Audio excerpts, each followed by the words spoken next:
Yes, that's right. People forget MJ had kids too. He did. What's with the crotch holding? Bumpkin? I don't know. What's up, everybody? So great to see everyone tonight. So glad everyone's here. Great to see you again. 2 nights in a row. What do you know? SB Farmers here says hello with the wave. Gundam Ziggs is here also. And he says, Tommy Boy got jumped again. And Snowmageddon 2 is as big as a letter down as the first, more like Snormageddon. Okay. And then SB Farmer says this might be AI. I looked at it. Renee says she wishes that she were AI. And Steve Hillard says, what will Jim tell us tonight? We're going to talk about some news and some other stuff. I got a whole special section on illegal alien crime tonight, so we'll see. Results of the guy in the moments after Charlie was killed. Yeah, I think we might look at that later. Guy was sentenced. What the F's here too. SB Farmer, great to see you. What the F, great to see you too. Lisa's here. Settle in, let Jim tell you. Tell us the truth, Jim, Lisa. That's right. Hello, Woodtick Mike. Great to see you. Brian Ogden's here. What's up? None of your business is here. Sunshine's here. Great, great, great. Bumpkin's here. Yes. I can imagine Jim in parachute pants. I did wear parachute pants when I used to break dance. I used to always carry my cardboard with me everywhere I went. What's up, Hank? Great to see you. Awesome. 2 nights in a row. What's up? Yeah, hi, Jim. Saxon Rainey's here, too. Howdy. What's up? So, what's up, everybody? My name's Jim, and I'm here to tell you some news. Go Virginia. Yeah, that's right. As usual, there's a goal, as there is in every show. And the way the goal works, if you're new to the show, or even if you've been here a while and you forgot, is that for every $100 that comes in total across all platforms, that's Rumble Rants, Google, or YouTube Super Chats, Coffee, Ko-Fi, whatever you want to call it, Cash App, PayPal. What else is there? Super Tips. Those are all linked in the chat and stuff. And there's, QR codes and everything like that. For every 100 that comes in, we add an extra hour to the show. And as an added bonus, we have Bellavision will be activated when we hit $50. And there's Bella. Unless, and of course, somebody makes an individual donation of $25 or greater. And that could be like, gifted memberships or super chats or, becoming members or stuff like that. But, gifting 5 memberships would be over $25. So that would be automatic Bellavision for the evening. Hey, Wheezy Bob, what's up? Great to see you. Yeah, so, think about becoming members, think about all that good stuff. So it's the last day of the month. It's great to see everybody. And it's awesome. My throat's a little weird tonight. So Bella's going to step away now because she's a working girl. She's got to get paid. So let's jump into the first news story of the evening, shall we? Oh, no, Brian Ogden comes in with 10 right off the bang-a-bang-a-bungle start. Thank you so much, Brian Ogden. And with that means we are now $90 away from the first additional hour of the show and $40 away from Bellavision. Well, thank you so much, Brian Ogden. That was very nice of you. Oh, no, I don't want to imagine Jim in parachute pants. Well, too many fizzy lemon candies. No, I haven't had any today, actually. Thanks, Brian. You're always so generous. That's right, such as he is. And Dan's here. What's up, Dan? How you doing, Mr. Gagax? Great to see you. Yes. I also wore a lot of Z Cavaricis.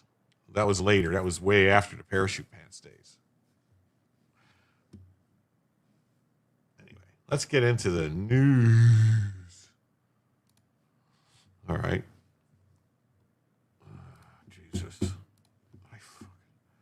The pop-ups seem to be getting worse. So the Senate, the United States Senate voted today, or yesterday, I guess, 71-29 to pass a revised government funding package. Revised government funding package. Huh, that's weird, right? So the Senate on Friday evening voted 71-29 to pass a revised $1.2 trillion funding package that will partially fund the government until September 30th. Partially until September 30th. The bill will now head to the House. The House is in recess until Monday, so the government will partially shut down over the weekend. The Demon Rats and President Trump will have 2 weeks to negotiate the Homeland Security Appropriation Bill. Senate passed legislation to avert a shutdown at midnight tonight. 60 votes were needed. The six-bill spending package funds major parts of the government, including defense, education, and state, to September 30th, the end of the fiscal year. And Homeland Security for only 2 weeks. House plans to take up the bill on Monday. So why would they only fund Homeland Security for 2 weeks? Oh. Senate voted overwhelmingly Friday to pass a major funding package consisting of 5 regular appropriation bills and a 2-week stopgap measure for the Department of Homeland Security. I'm confused. I thought they just did all this in December. Like, what is going on?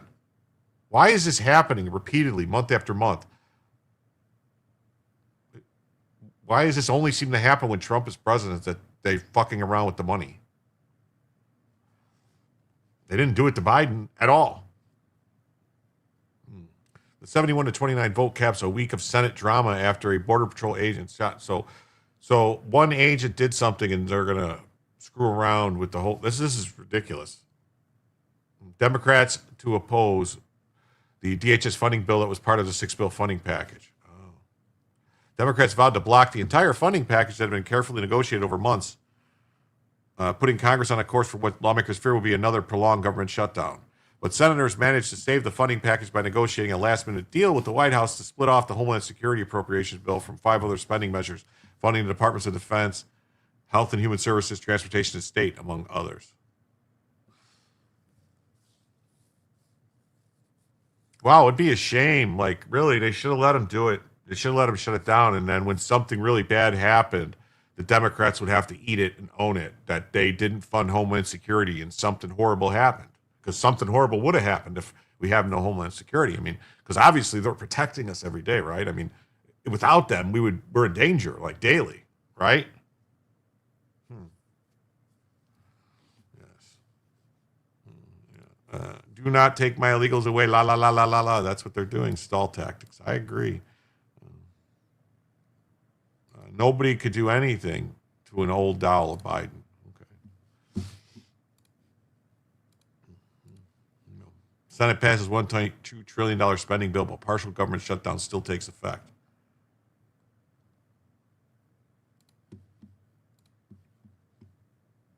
I don't understand what is happening. I really don't. Hey, here's Joe's here tonight. He says, let's get this party started right. Thank you, Joe. And with that, we are now $88 away from the 88. We're back to 88 again. $88 away from the first additional hour of the show. And 38. Why am I going? $38 away from Belavision. Wow.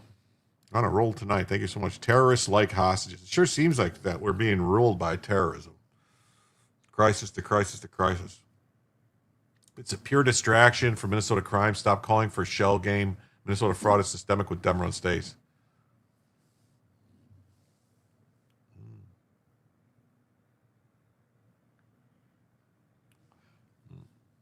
Stop falling for the shell game. Okay, falling. Okay, I was going to say, I wasn't playing, 3-card money. Just know that the deep state in our government, Jim, and that will make most sense of it. Oh, okay, so it's the deep state doing this. Hey, Terry, what's up? Great to see you.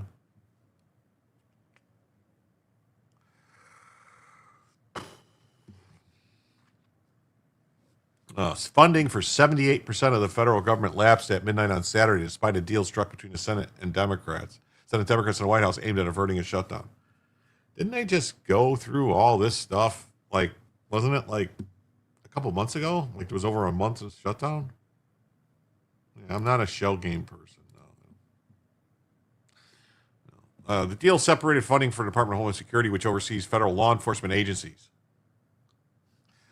So I guess the Democrats really do want to defund the police because they don't want to pay the federal police.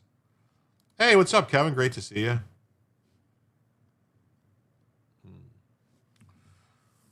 So the $1.2 trillion bill cleared the Senate in a 71 to 29 vote. Now I'm just doing some simple math here in my head.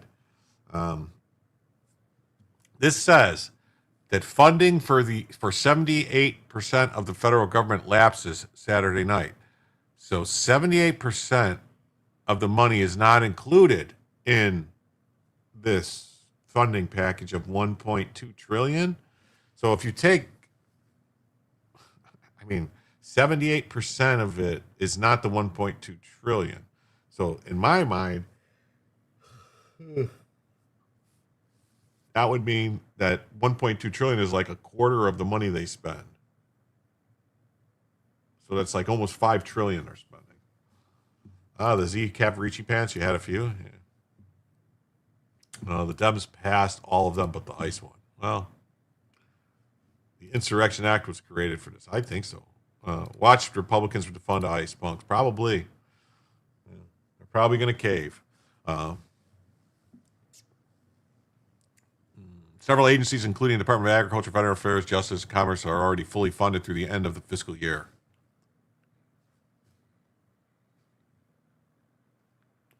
The Smithsonian and national parks are fully funded, so they'll get to stay open. Well, that's the most important thing, right? Hey, Grip, what's up? Great to see you.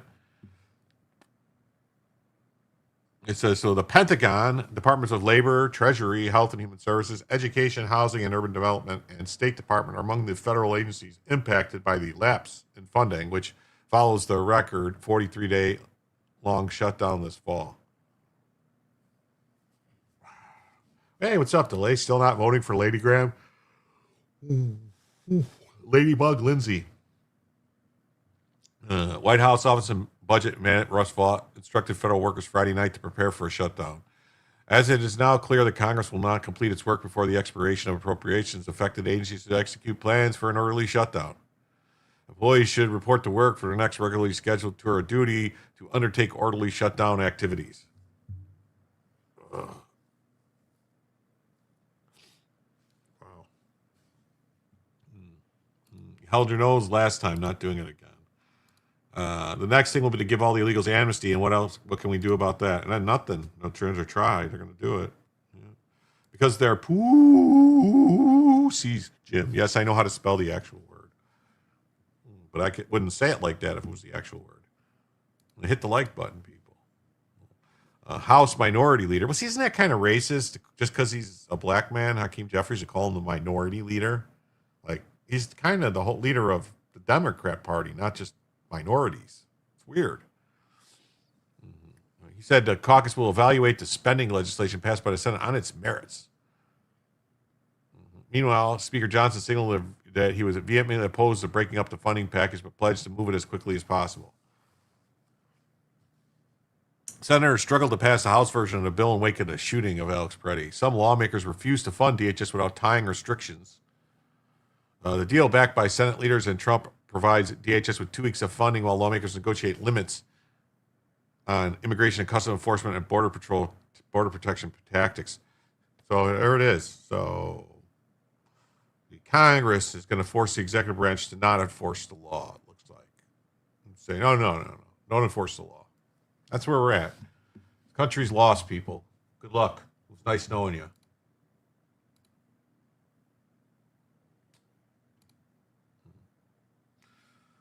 If that wasn't depressing enough, there's this story that I saw today, which wasn't really being reported on any right-wing sites. It was being reported all over on left-wing sites.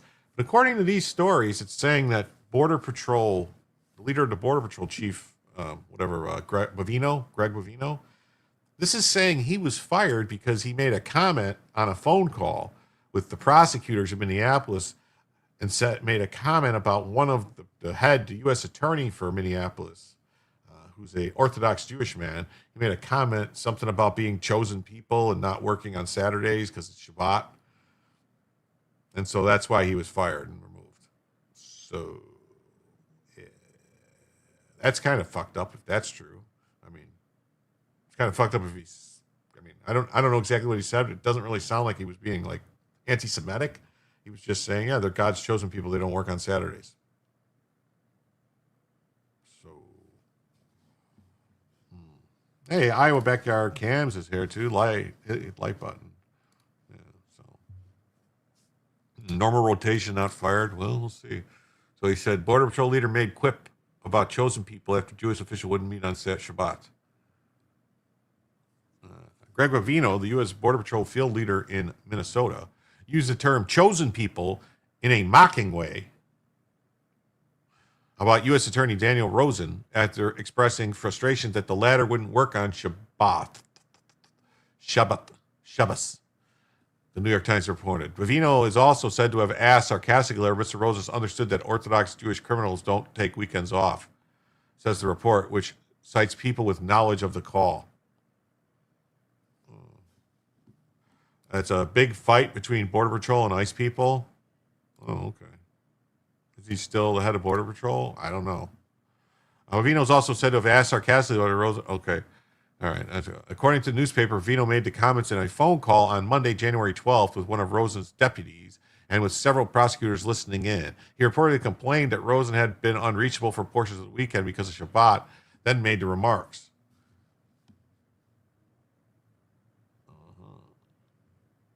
House Dems threatening to scuttle the spending agreement anyway. Oh, well, I'm sure Thomas Massie will vote against it, so there's that.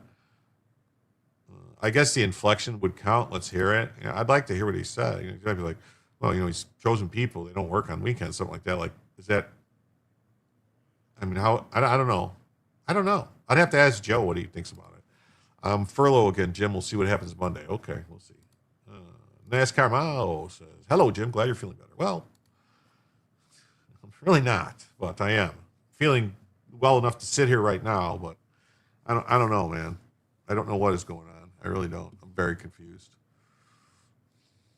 Orthodox Jews, in accordance with religious laws, abstain from work as well as other actions, including cooking, writing, or using cell phones or computers from sundown on Friday through nightfall on Saturday, unless a person's life is at risk. There are a few situations when an exception is permitted.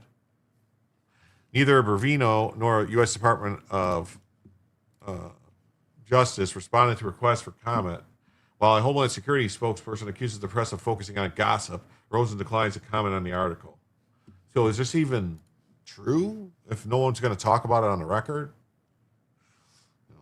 And I wonder, well, what happens if you're an Orthodox Jewish person and you're in a war?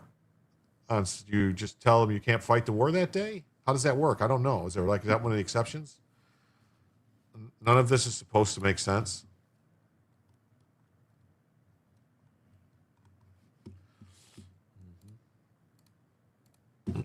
Gregory Vino made disparaging remarks about prosecutors' Jewish faith, report says.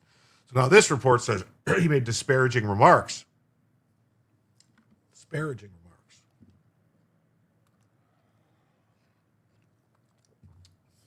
Is it, this is a serious question. Is it disparaging to say that Jews are the chosen people? Don't they believe that? Don't they believe that they're the chosen people? Aren't they God's chosen people? Isn't that what they believe? Isn't that part of their, like, a tenet of their religion? So if someone says that, how is that disparaging? I'm confused. I am confused. That is what Purim is for. Okay. The Border Control Commander has helped lead the Trump administration's high-profile immigration enforcement operations.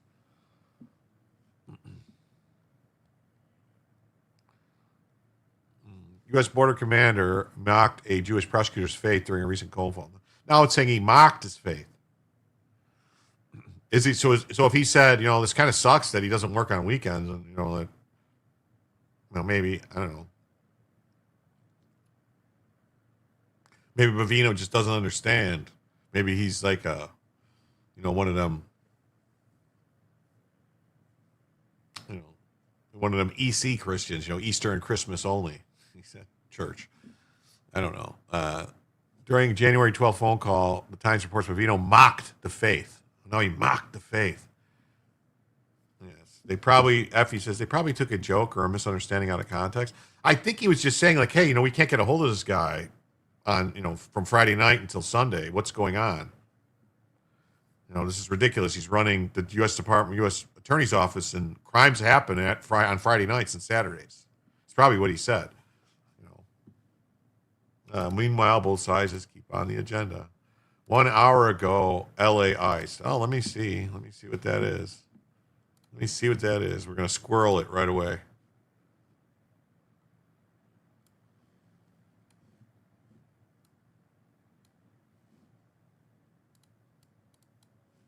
Okay, let's see here. It says DHS police rush protester line, knocking over multiple protesters into the ground and arresting at least one as tensions continue to escalate outside of a federal facility in L.A. Wow.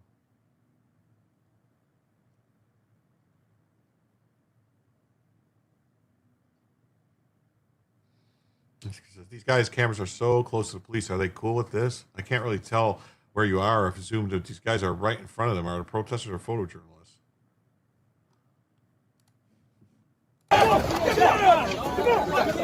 Fan out.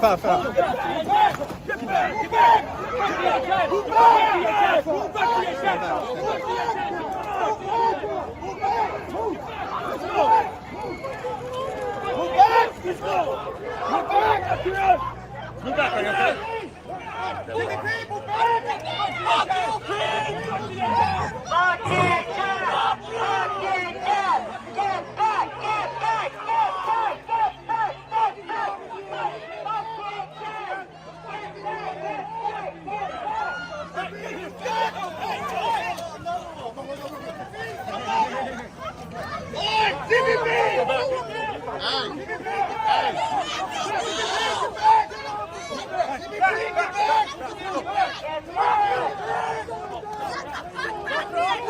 Orders went out. LA takes over for Minnesota. I can imagine so.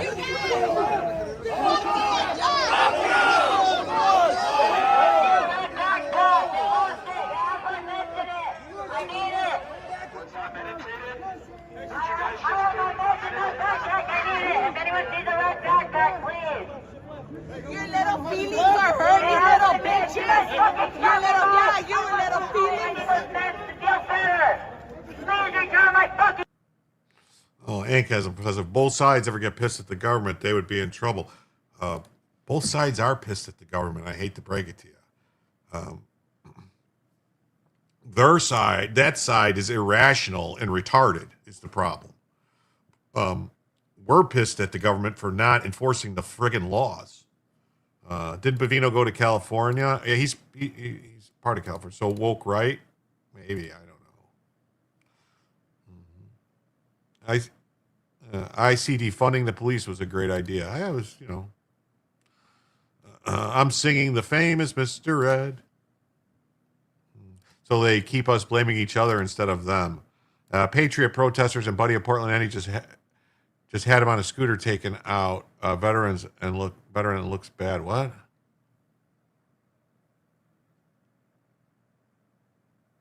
I don't understand this. A Patriot protester and Buddy of Portland Andy just had him and his scooter taken out. Veteran and looks bad. Are you saying someone was on a scooter and they got like hit by a car or something or taken out or something like that and they're in trouble or hurt? Or are you... I'm confused. I am so confused.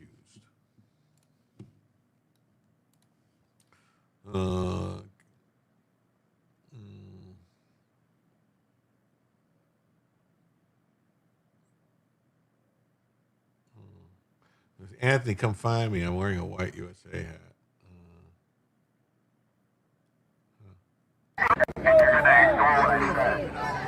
Which is good. This is the border. Why you guys want to ignore that?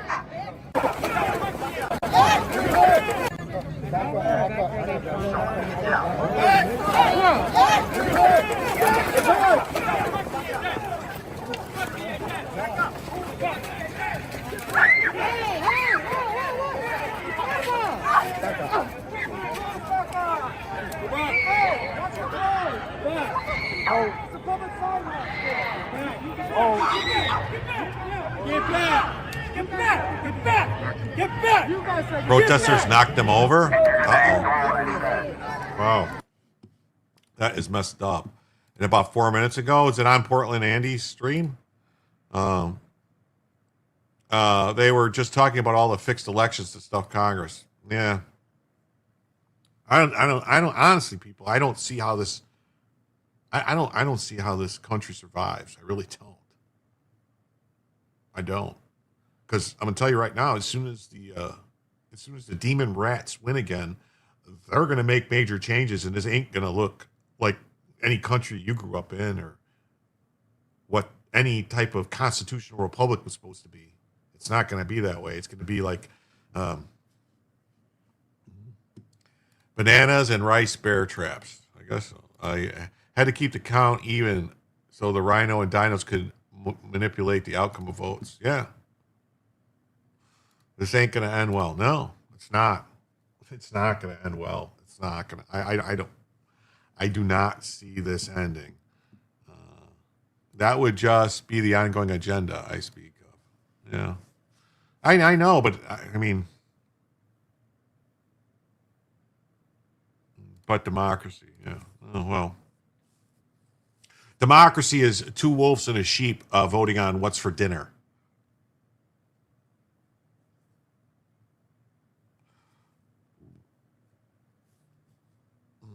The good cop, bad cop routine. Yeah. I'm sick of it. I'm a different kind of cop.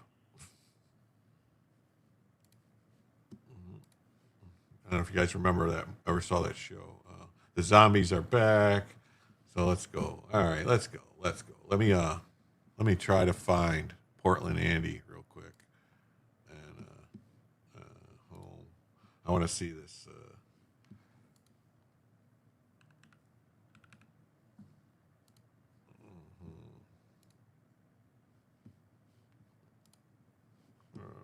Let's see here. At Draco_11 super chatted $5 and Super Mike 1. Get him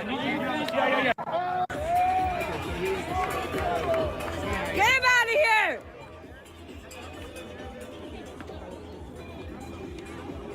Did they just chase Jerry out?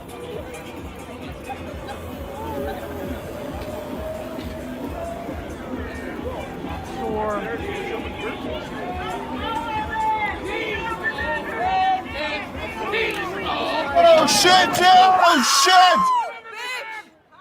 You already fucking ran over my goddamn fucking... Oh my God. That guy got his head planted into the ground. That don't look good. Babe, back up. Popcorn! Popcorn! Back up, please, back up. That don't look good. Oh, they keep running over people! One minute, please. I did it. No, that son of a bitch ran me. He ran into me and I didn't move, so he fell close back. He's awake. He can get the fuck out. That's not what happened. That's not what happened. He didn't run into him and put the guy knocked him off the fucking scooter. Yeah, sure. You didn't do nothing wrong. No, I know, man. I didn't. Yes, you did, bro. You fucking knocked the old man out of his chair. Big people in back. All right. I'm joking. Yeah. Oh, it's real funny, huh? Real funny that you probably gave the guy a seizure. He's having head trauma. Yeah. Well, that's why I gave him. How did he get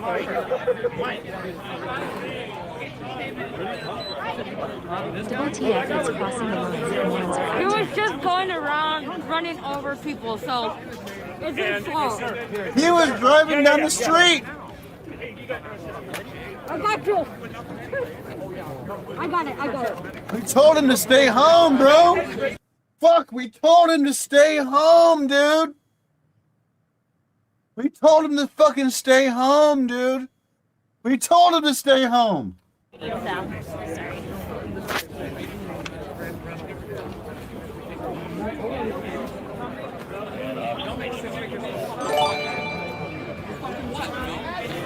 room for an ambulance. Joseph, we may be watching the end of our country as we know it due to the Dems and our hatred. Spider Mike knocked him down, dude. Yeah, I want to go back. I want to look at this again. Right here. I want to see exactly. Right here. Look at this. See this guy walking right in. This guy is this big cocksucker right here with the Antifa thing on. Let's see what he does. No, he threw his arms out. Watch. He did not. He threw his arms out and throws him down. Watch. He does not run into him and knock down. This guy purposely does it. Watch this.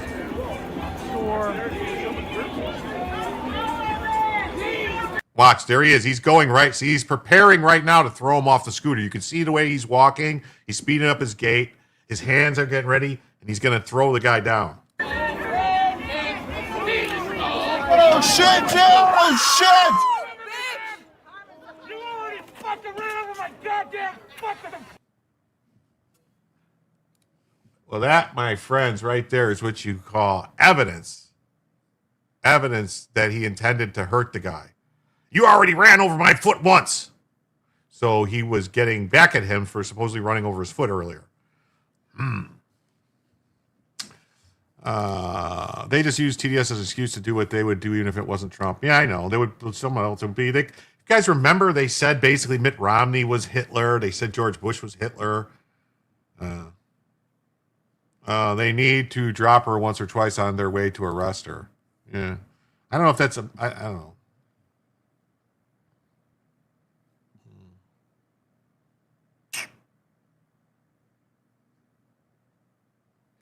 Yeah, Trump was supposed to be dead or not POTUS. Yeah, that's what they thought was going to happen. Well, that's very upsetting.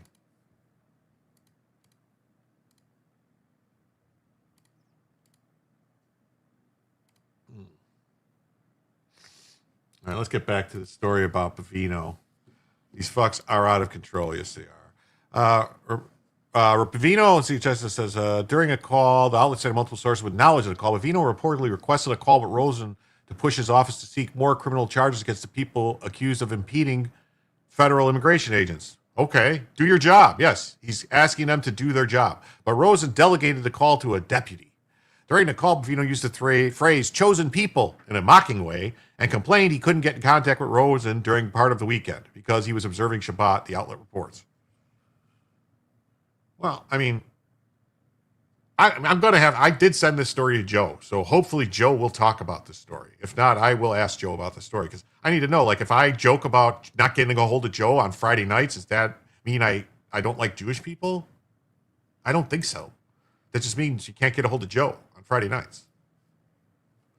During the call, so Shabbat is a Jewish period of rest between Friday and Saturday evenings. It often includes refraining from certain activities, including driving and using electronic devices. Well, it's not a crazy thing because there was a lot of Christians who used to observe basically the day of rest on what was the Sabbath, which was, for most Christians, some Christians observe it on Sunday, some Christians observe it on Saturday as the Sabbath. Just saying. Catholics observe it on Sunday, but some other Christians observe it on Saturdays.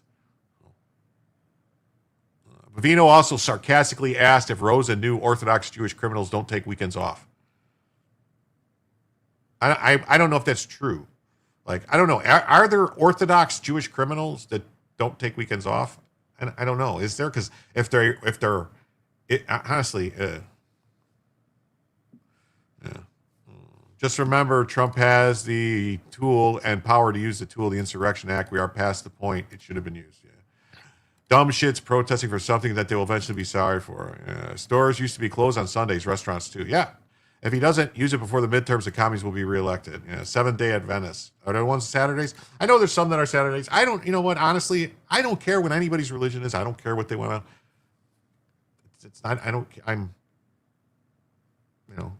it's not racist or whatever, bigoted to make jokes, though. I mean, you're not doing it out of malice or hatefulness. You're doing it out of trying to be funny. So, yeah. Joe says apparently he's been told not to use it so he won't look bad. Little does he know, no matter what he does, they'll make him the bad guy. Maybe meantime the country goes to shit. Yeah. Yeah. I have a feeling, honestly, we might. I don't know, man. We might be looking back 10 years from now and saying how things could have been different if Trump would have just invoked the Insurrection Act and did what had to be done. These are the times when you need somebody that's going to do what has to be done. They have to do what is required. And to do what is required, sometimes you're going to break a couple eggs to make an omelet. Over 50% of the states have churches of Satan now. Yeah, it's ridiculous.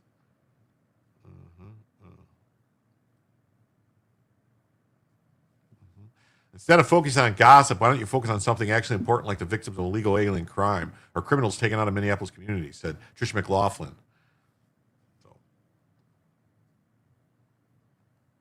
This is U.S. Attorney Daniel Rosen. I don't know. I wouldn't say his Jewish faith was mocked. Huh.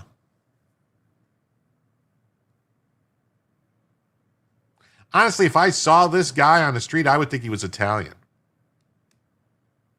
He does not look Jewish to me. He looks Italian.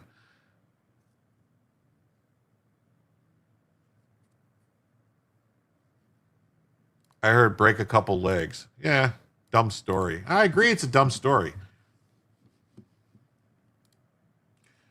See, and this is the Raw story. It says, ousted border chief exposed for unhinged phone call that left lawyers deeply unsettled. Like this, they just keep making this worse and worse and worse. But anyway, so all right. Now we got this story here. We got another huge, on to the next story here. Another huge, big loss for Attorney General Keith I am Antifa Ellison. A federal court denies the Minneapolis restraining order to stop Operation Metro Surge. The court found no evidence of a 10th Amendment violation. ICE deportations of illegal aliens continue unabated. It's like they tried to say it's a 10th Amendment violation to enforce federal law. It'll be interesting to see if he lets the demon rats regain power or uses the Insurrection Act to stop what it was made for. We'll see. I don't know. If he doesn't use it and we lose the U.S., it will be his fault. Yes. That would make, honestly, it wouldn't make him a strong man. It wouldn't make him, it would, if you fail to do what needs to be done at the time when it needs to be done, what does that make you? Anyone here watch Billy Bob Thornton in Goliath? Excellent show. No, is it? It's not meant for people like us. So yeah, Trump DOJ for the win. Excellent news. and there's the actual order was in there, but I'm not what you call a attorney, so I won't be reading through the legal jargon paper stuff. That's for attorneys to do. Trump win. Biden judge rejects emergency effort to block ICE's Operation Metro Surge in Minneapolis. They will finish destroying Trump if they regain power. Yeah, it makes Trump a failed president. Yeah. If you don't do what needs to be done, does that make you a weak man or a strong man? What do you think? For whatever reason. I mean, do you guys ever remember the movie A Bronx Tale? Chaz Palminteri, when he says the story about, is it better to be feared or loved? And he says, it's better to be feared. Fear lasts longer. It does. Trump wants to be loved, I think. He doesn't want to be feared. I don't know. Weak. I don't know. With him, it will make him a prisoner. Yeah. A federal judge on Saturday rejected an emergency effort to block Operation Metro Surge in Minneapolis. Earlier this month, Minneapolis, St. Paul, and the state of Minnesota filed a lawsuit to stop the operation. And I hope, someone got upset last night, and I don't see her in the chat anywhere, and it's called and said, oh, it's Trump bashing and all this Trump hate. And I'm talking about the news, and all I'm seeing in the news is Trump not doing what needs to be done. That's all. I want him to do what we voted for him to do. That's it. Yes, he will lose by inaction. Yeah. So that's all. I'm not bashing Trump. I want him to do what needs to be done. Do it.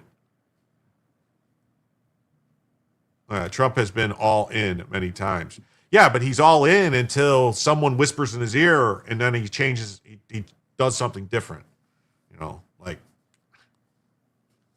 I don't know. Judge Menendez, citing an 8th Circuit Court ruling, said plaintiffs failed to meet the high legal bar required to stop massive immigration enforcement operation. Oh, you don't get it? You're not saying they should already. Trump should be giving speeches. That's what Trump should be doing. Is he should be giving speeches demanding impeaching these judges. That's what he should be doing. Not tweeting, not truthing, not anything. He should be using the bully pulpit to bash Congress over the head with his voice, bash him, what I'm saying? Not physically. I'm talking about words that they need to do these things. Yeah, I saw this. This Clinton judge orders the release of the 5-year-old and the father from detention. Yeah, and he had all these weird things to say about it too, about Jesus would do this and he wept, and they're not following the law, and we have other things, and the law is this way, and this judge in his order had zero of the actual law in it because he's a district court judge. He has no part to play in immigration. Immigration is not part of the district court's purview. None of it. Because of judges like him, Congress stripped that away in the 90s. No, we don't want you idiots messing around with immigration, taking 20 years to deport someone. Get the fuck out of here with that. So, pushing BB's chair in is more important. That's why, honestly, I don't know. I hope this doesn't upset anybody. That's why I thought the story about Bovino was interesting because of Trump's affinity and his love for Israel and the Jewish people. He loves them, and would that be him, possibly hearing that the guy made a joke or said something flippant about the guy not working on Saturdays, and that was the reason to remove him and put Tom Homan in? I mean, could that really be it? Because Trump did not act like any of the stuff that happened with the shootings was a problem. He was calling all those people. All of a sudden, it was like at weird moment, Trump's like, "No, pull that guy out and put this guy in." And it's like, oh, he found out about the phone call and said, oh, he made a disparaging comment about the chosen people, so he's got to go. Just saying. I wouldn't doubt it. Bibi dropped a dime, maybe. And he should be leaning on Congress from behind, too. No Insurrection Act tells me Trump is after a legacy, not fixing this clusterfuck. Saddest part is neither Trump or Biden will be around to witness the demise. I don't know, man. It's going to happen fast, man. It's going to happen fast. It's like they say, but the call was on January 12th. I just think no one knew about it. The story was just reported about the call. The story's just reported about the call yesterday and today. Like right around the time that the guy got fired is when the call got reported on. So they might have just found out about it. And that might have been why he got removed. That's all I'm saying. The call was on the 15th, I thought. Trump will never have MSM on his side, whatever he does, so he might as well go big and get it done instead of dragging it out. Yeah. History is written by the victors, not the losers. The losers don't write history. The winners write history. So if Trump's legacy is shit in history, it's because he lost. Do you understand? Trump will never, it's like I and others have been saying that we have lost all momentum. The left has the advantage and Trump failing to push back. Susie Wormtongue will not allow it. Oh, God. I'm very suspect of her. Her connections to the whole Bushes and all that shit is just, I don't know. Yeah, the 8th Circuit recently reiterated that an entry of an injunction barring federal government from enforcing federal law imposes significant harm on the government. Yeah. It also imposes significant harm on the American people. Defendants have presented evidence that entry of the injunction requested by plaintiffs would harm the federal government's efforts to enforce federal immigration laws. Balancing the harms described by the plaintiffs against the interests of the defendants is not as straightforward as plaintiffs suggest. Ultimately, the court finds that the balance of harms does not decisively favor an injunction. Paired with the court's finding of an insufficient likelihood of success, like, how does it fucking harm the state of Minnesota at all to get criminals removed from the state? Unless the state of Minnesota is profiting off the criminals, specifically those politicians. Department of Homeland Security said more than 3,000 dangerous illegal aliens have been arrested. We have arrested over 10,000 criminal aliens who are killing Americans, hurting children, and raining terror in Minneapolis because Walz and Frey refuse to protect their own people, instead protect criminals. The deep state writes history. Well, the winners. I'm talking about throughout history, you have all this history of like the Roman Empire and stuff because Rome was winning all the battles. So they wrote all the history. Same thing with the Greeks. Same thing about like Genghis Khan and all those history books. Those histories exist because they were winning all the wars and the battles.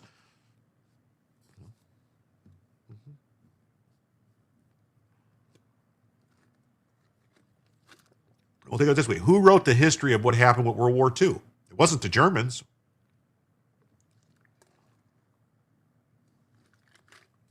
Or the Japanese, or the Italians.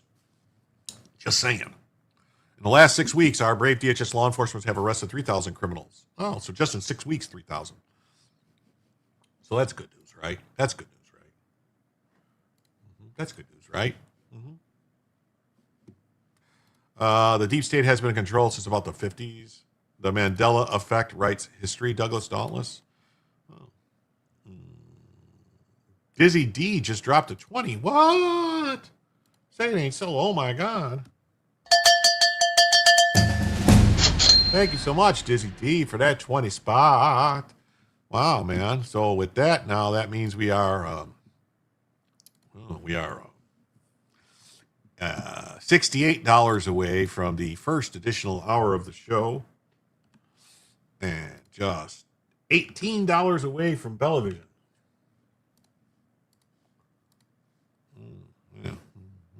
Thank you, Dizzy D.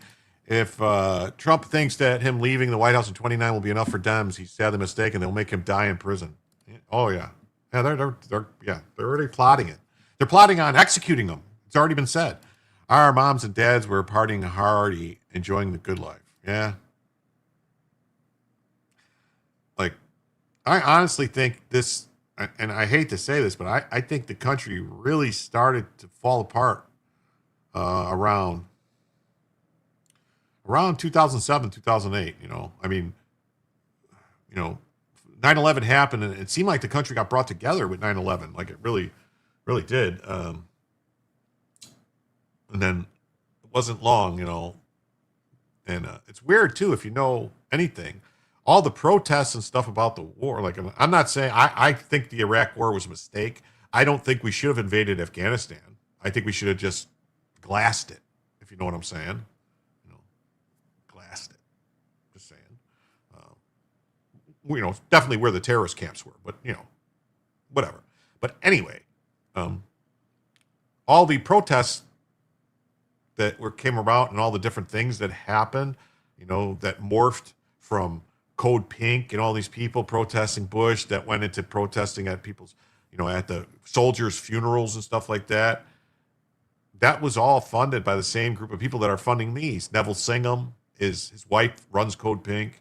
It's the same people funding those protests, which rolled into Occupy Wall Street, which originally the Occupy Wall Street was a grassroots type of thing, but then it was co-opted by these socialist commies.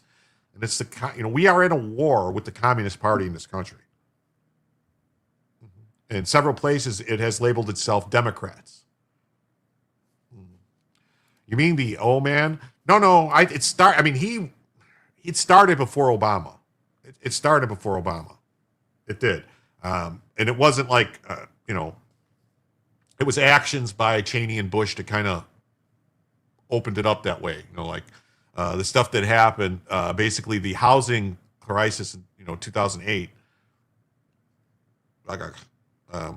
was basically should have been a massive correction, and things should have been massive structural changes in the country, but they refused to allow those changes to happen, and instead just created the money out of nothing, caused hyperinflation. Basically, we're still recovering from the inflation caused by all that money that they just pumped into the system for that, But anyways, I digress.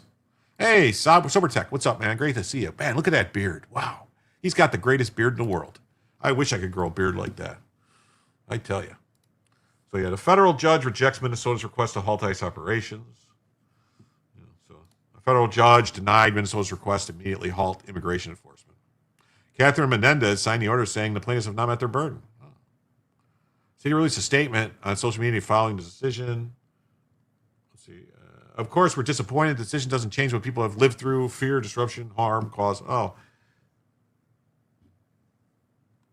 We're disappointed in the decision that we can't secede from the union. Like, we are seeing actual seditious conspiracy, insurrection, rebellion.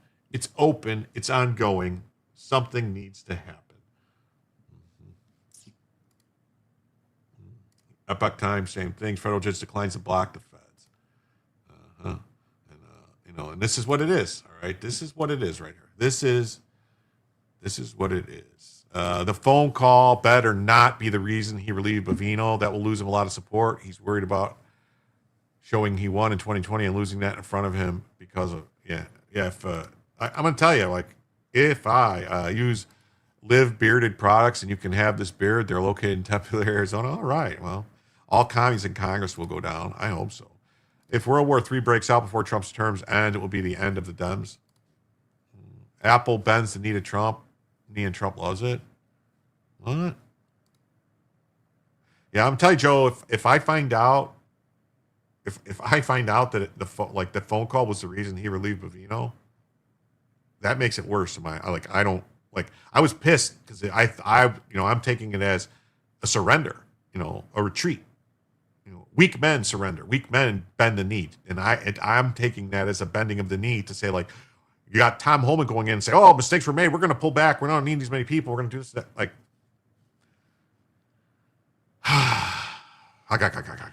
all illegals will be removed. I hope so. Something has happened. We capitulated.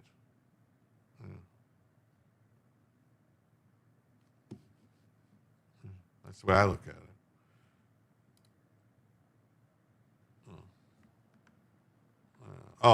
Apple says it will be making 19 billion chips in the United States. Will be only buying magnets in the U.S.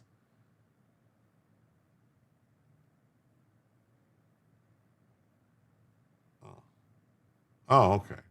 All right. Well, we'll play this in a few. I'll put this off to the side. It's kind of not what I'm talking about now, but I will talk about this because that's great news about Apple. So insurrection, according to Elon Musk. Like, Seattle Mayor Katie Wilson makes clear that her city doesn't need a signal chat. Mm-hmm. This all started in the 60s with the yippies and the boomers. Let me tell you something. The hippies and the peace movement was all corrupted by our CIA and NSA and our government. That's why the drugs got injected into it. If you look at the original protesters,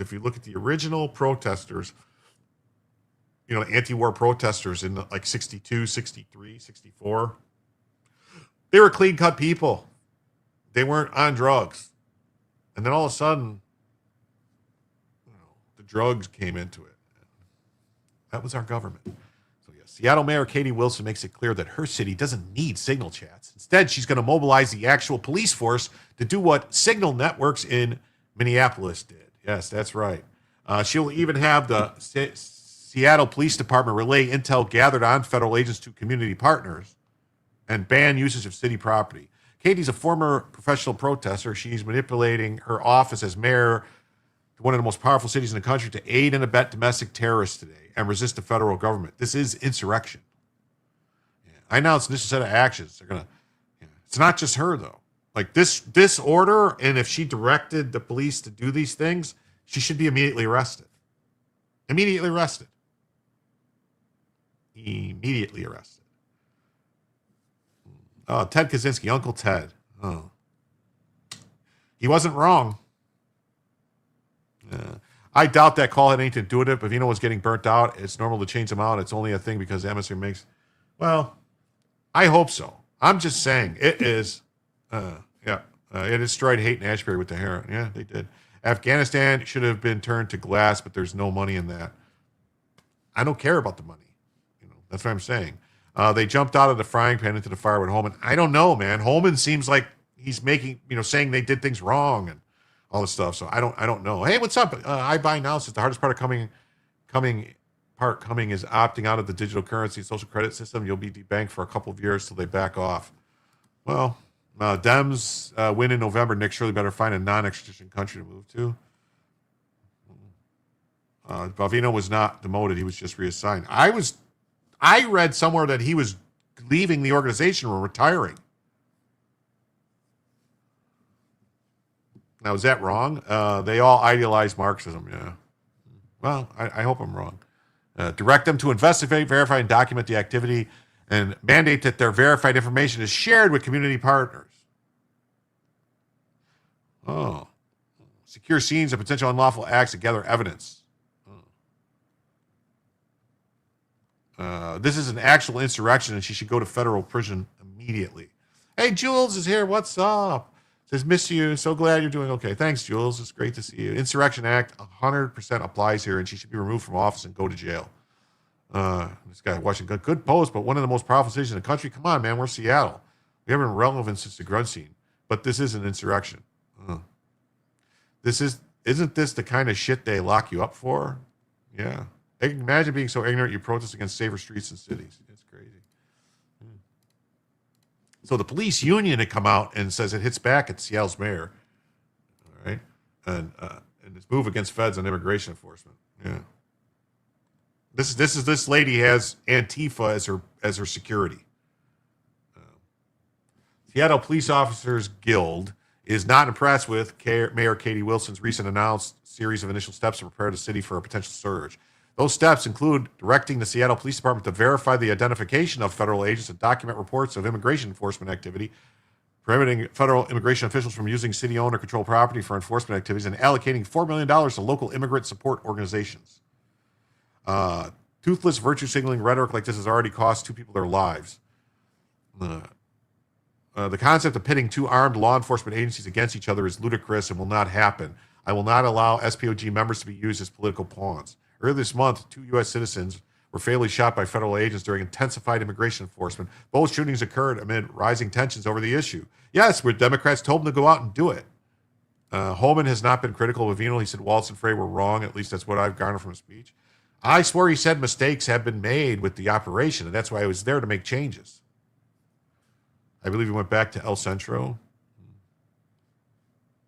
Wasn't Antifa declared a terrorist organization and she has them as security? Yeah, it's weird, right? Well, you saw the guy that just threw that guy down, his Antifa on his jacket. I guess they changed their name to Paid Tifa. I understand the concern and anxiety in the community. I want to make everyone know that the police are here to keep you safe regardless of your immigration status. Seattle Police Chief Sean Barnes said. announcing the city's plan to deal with federal immigration in the city. The city is a welcoming city, and my officers will continue to abide by all laws and regulations that prohibit our participation in immigration enforcement.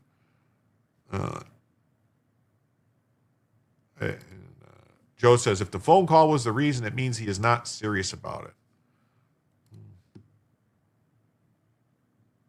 I'm going to pause for dramatic effect. Because holy shit. Brian Oldenkamp with 20 Jim tells you gifted memberships. That, my friend, is automatic Bellavision right there, all right? First off, let's get that out of the way. Secondly, that's automatically Tactical assessment. Red Chinese victory. Impossible. America will never fall to communist invasion. Communism is the very definition of failure.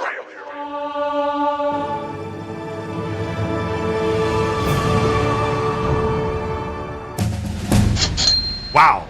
That, my friends, 20 gifted memberships. That is $120 right there. Let's do this. Let's see who got all those. Oh my Lord. Brian Olenkamp. That is so green caps lock received a gifted membership. Mike Moran, Effie 8513, TDK Beg, Mad Million, Twigs, Cursed Heart Creations, Loved the Beard. Love the Beard. Hey, what's up? Love the Bearded. Goody Two Shoes. Hey, Goody. Goody Two Shoes. What's up, Goody? It's been a long time. I haven't seen you. T-Rex Travels, Honey Bear, Griffon Dior, G-Dash, The Will Studios, John Mosley, H.J. Remy, Saxon Rainey, Fat Potato, No Jabski, Salty C. Wow.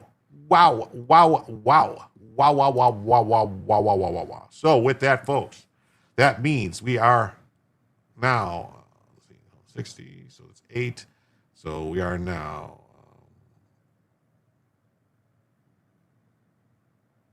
we were 68 away. I gotta do some math here. We were 68 away. Minus 120 minus so 60, 52 left. So 52. So we're now 48 away from a second additional hour. Wow. We're now 48 away from a second additional hour. Wow. I can see my brain is not functioning correctly. So we are now $48 away from the second additional hour. Wow. Wow,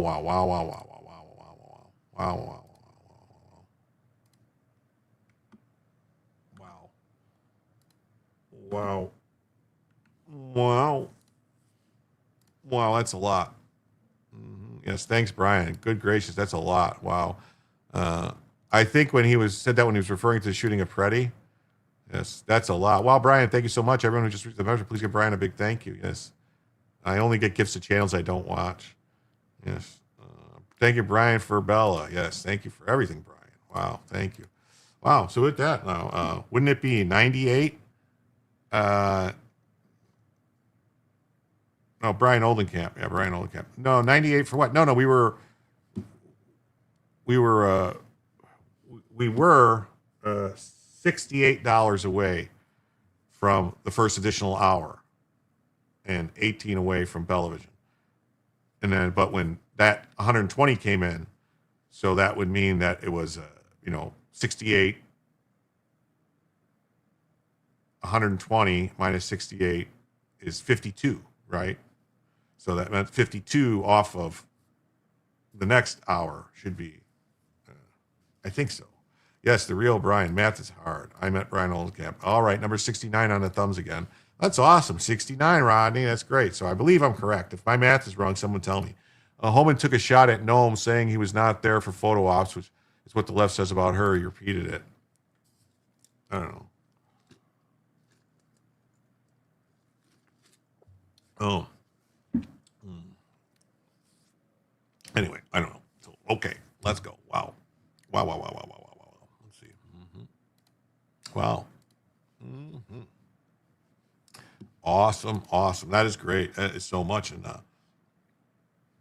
I hereby declare Brian Oldenkamp the king of the grifters on Jim's channel. Well, no, he's not the king of the grifters. He's not at all. Both Brians at the same time must be a first. Yeah. I will say, and I'm I know Brian Olenkamp has, if he wants to post a link to his business in the chat, and I'll pin it in the description and stuff like that to promote his business. I had it, and then for some reason I don't have it pinned in my computer anymore. Gifters, not grifters. Okay, king of gifters. Okay, yeah, he's the king of gifters. King of gifters. You're right, it says gifters, not grifters. Gifters. Yep, king of gifters. He is king of gifters. Yes, king of gifters. Wow. City of Seattle is a welcoming city. We will document incidents if and when notified. Seattle Police primary responsibility is the life and safety of all people. Wilson spoke to the controversial nature of the Trump administration's efforts to enforce immigration law. Yeah, it's controversial. It's controversial to enforce immigration law. Alleged civil rights abuses and the separation of families. Whenever people are arrested, families are separated. So many people are shocked and heartbroken by the news. Yeah, I'm also disturbed by what we've been hearing about the huge spike in hotline calls from where families can't pay their rent because they're afraid to leave their homes. Oh, so this is just more scam. Maybe the people can't pay the rent because the money they were stealing. Bavino put out a video yesterday. I think he's still working. Okay. They're afraid to leave their homes and go to work, and about small business at the end of their rope because the federal incursion has made it impossible to operate. The federal government is not doing an incursion. You're all under the jurisdiction of the federal government. All of it. All the property, all the land. You're all under the total jurisdiction of the federal government. If you don't think you are, that means you are not.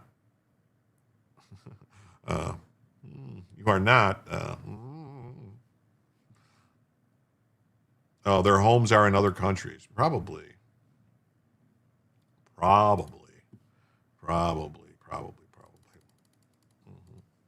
that's better. That's much better. I feel much better.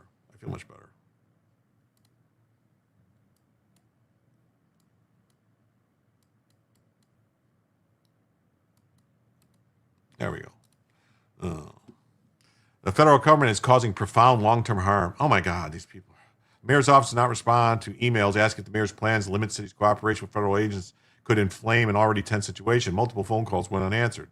Wilson will also issue an executive order prohibiting civil federal immigration authorities from using city-owned or city-controlled properties, parks, parking lots, plazas, vacant lots, garages, and Seattle Center for Civil Immigration Enforcement. So these are things that are open to the public. I don't think you have the right to do that. The mayor urges a city school district, municipal court, and other government bodies to take similar action.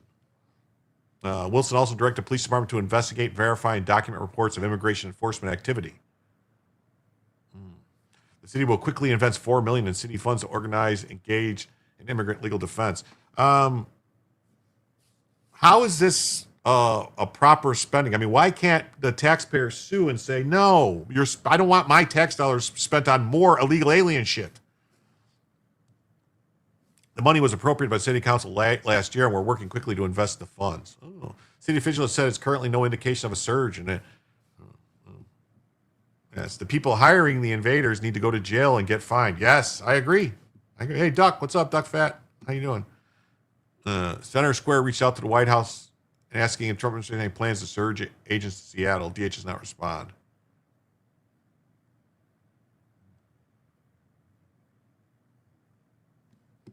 What is this? From the legislature this session that expand his office's power, ability to do various things. One of them, these several bills, is House Bill 2161 that we just voted out of the committee here in the House Civil Rights and Judiciary Committee. We did not light this one up at the committee level because basically we're holding our powder for a bit on this.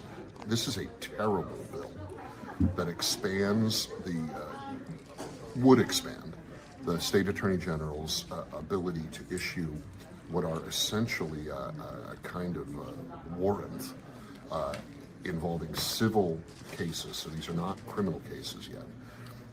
And the real spirit of this request is to add to the state attorney general's powers to pursue cases against federal agencies.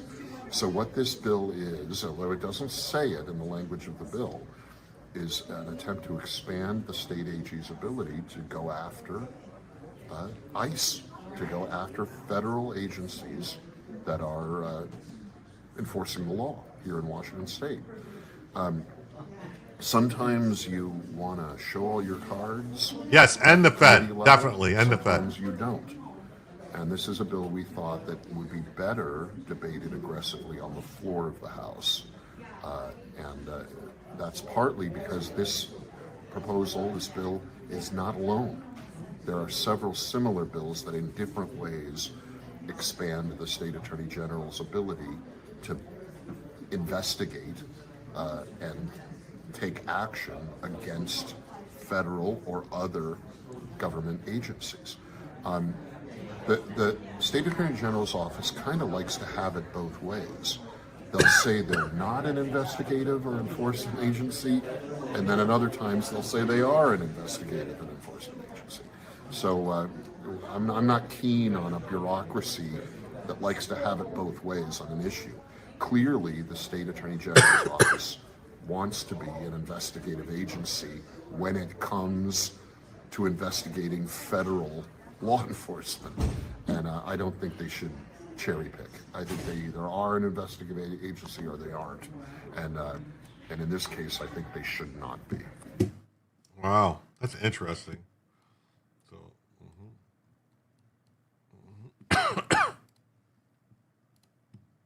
yeah, Seattle mayor directs police to track and document ICE enforcement. So Seattle mayor announced a series of steps directing local police to track and document activities of U.S. Immigration and Customs Enforcement. So it's her own private army. So she's like basically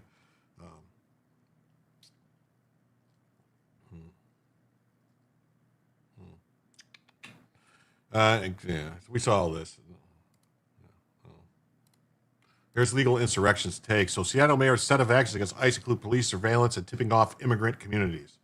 That would be what's called aiding and abetting a crime. They already said the ones that have not committed serious crimes are basically legal now. Yeah, that's what they're going to try and do. Protesters are acting like they're running things, asking random people, are they ICE or do they support ICE? Yeah, it's nuts. Successfully protecting our communities from federal agents will require bold leadership. Bella moved.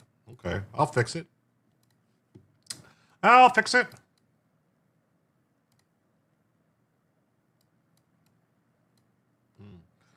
Want to see my computer? Look.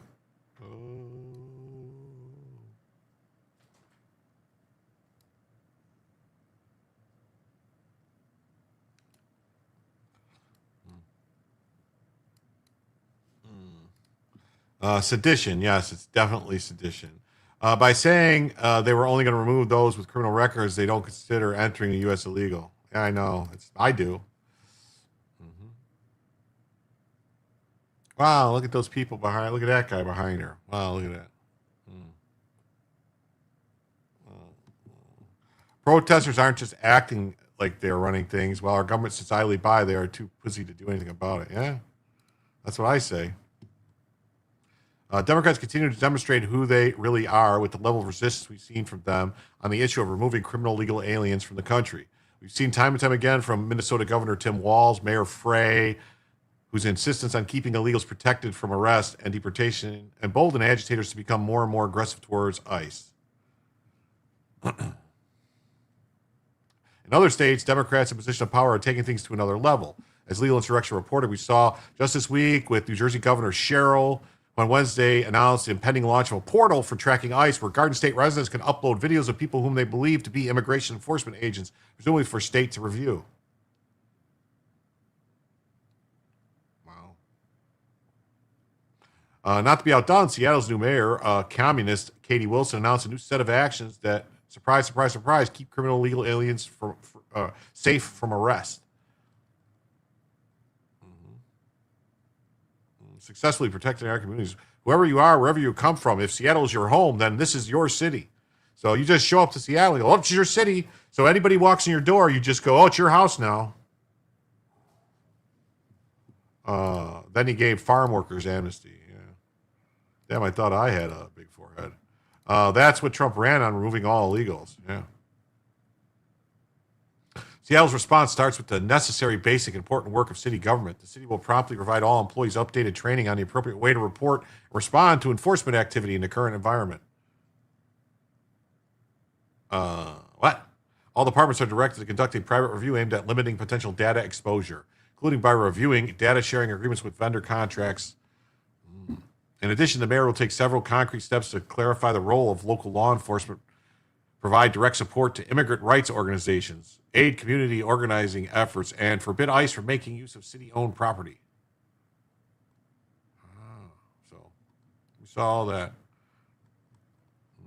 Seattle journalists had the following reactions. So let me get this straight. Socialist Seattle Mayor Katie Wilson, who wanted to defund the police, now wants to use the police to harass ICE agents in her city. Then on top of that, she wants cops to take photos of federal officers and pass information on to her comrades at these far-left nonprofits. There is no way any self-respecting Seattle police officer would do this. Either way, it's time for the Trump administration to swarm Seattle. Well, here's the thing. I heard that a lot of these cops in Portland and Seattle are all Antifa people now, that they hired them all after 2020. All the regular cops and all the actual cops left.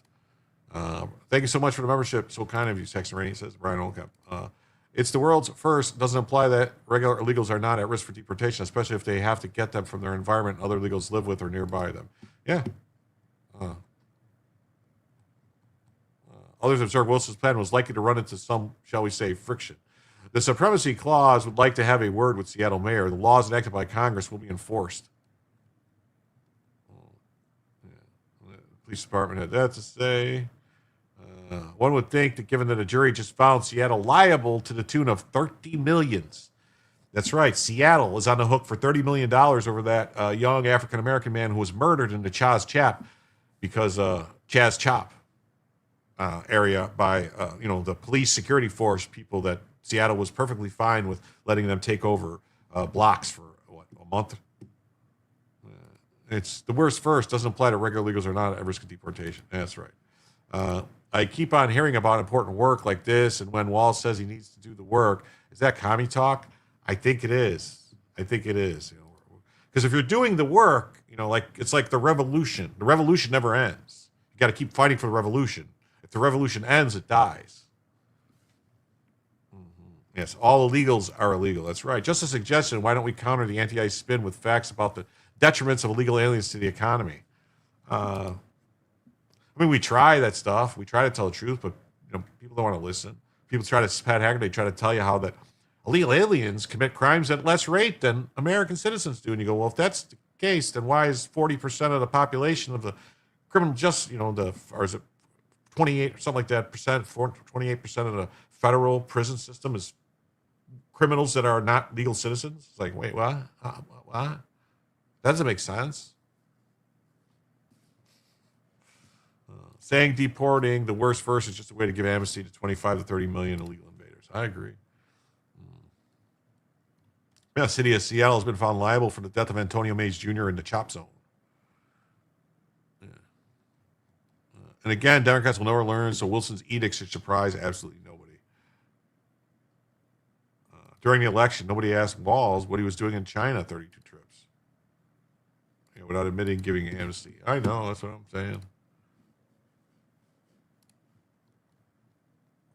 And then, Chicago mayor, the commie in Chicago, Brandon Commie Johnson, what's a statement from Seattle police? All right, let me get that.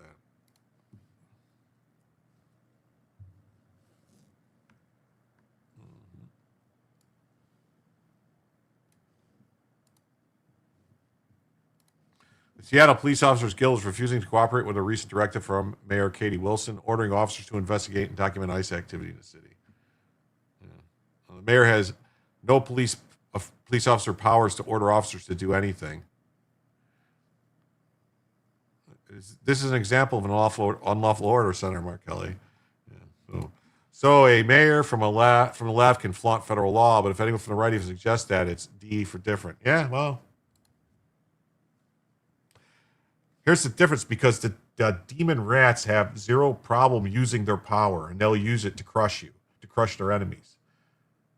To crush their enemies, have them driven before you, and hear the lamentations of the women. That's what the Democrats, how the demon rats play. So, and we got a bunch of people that just, I don't know, they want to be loved. They don't want to be feared. It would be better to be hated by the left than to fail the U.S. and be hated by all. Yes. I think we better start studying what happened when the USSR fell apart, just for pointers. Maybe. Maybe. Yeah, so Chicago's mayor signs ICE on notice, executive order to direct CPD to investigate federal agents. This guy should already be arrested. He's already should be in jail. He's committed massive fraud. Mayor Brandon Johnson signed an ICE on notice executive order to increase oversight on federal immigration enforcement.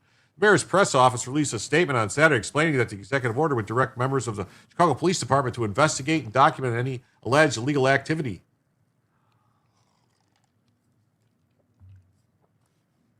It's not illegal to enforce federal law.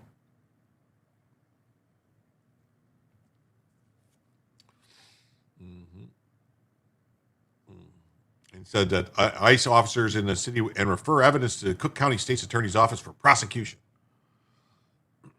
The EO makes Chicago the first city in the United States to use local authorities to impose legal accountability on federal immigration officers. Well, it comes at a time of heightened tensions.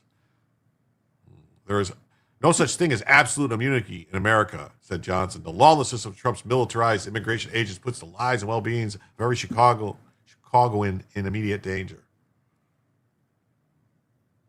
Nobody's above the law. All right, yeah, right. Nobody's above the law. Go arrest this motherfucker now. Nobody's above the law. Arrest him for sedition, seditious conspiracy. Arrest him. That's it. Why are you tolerating this, Trump? Why? Chicago's leading the way. Yes, they're leading the way on murders and gang crime, drug overdoses, drug pushing. Yes.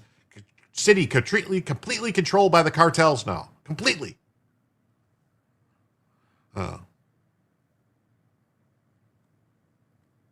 The mayor claimed in his statement that federal immigration officers have violated constitutionally protected rights.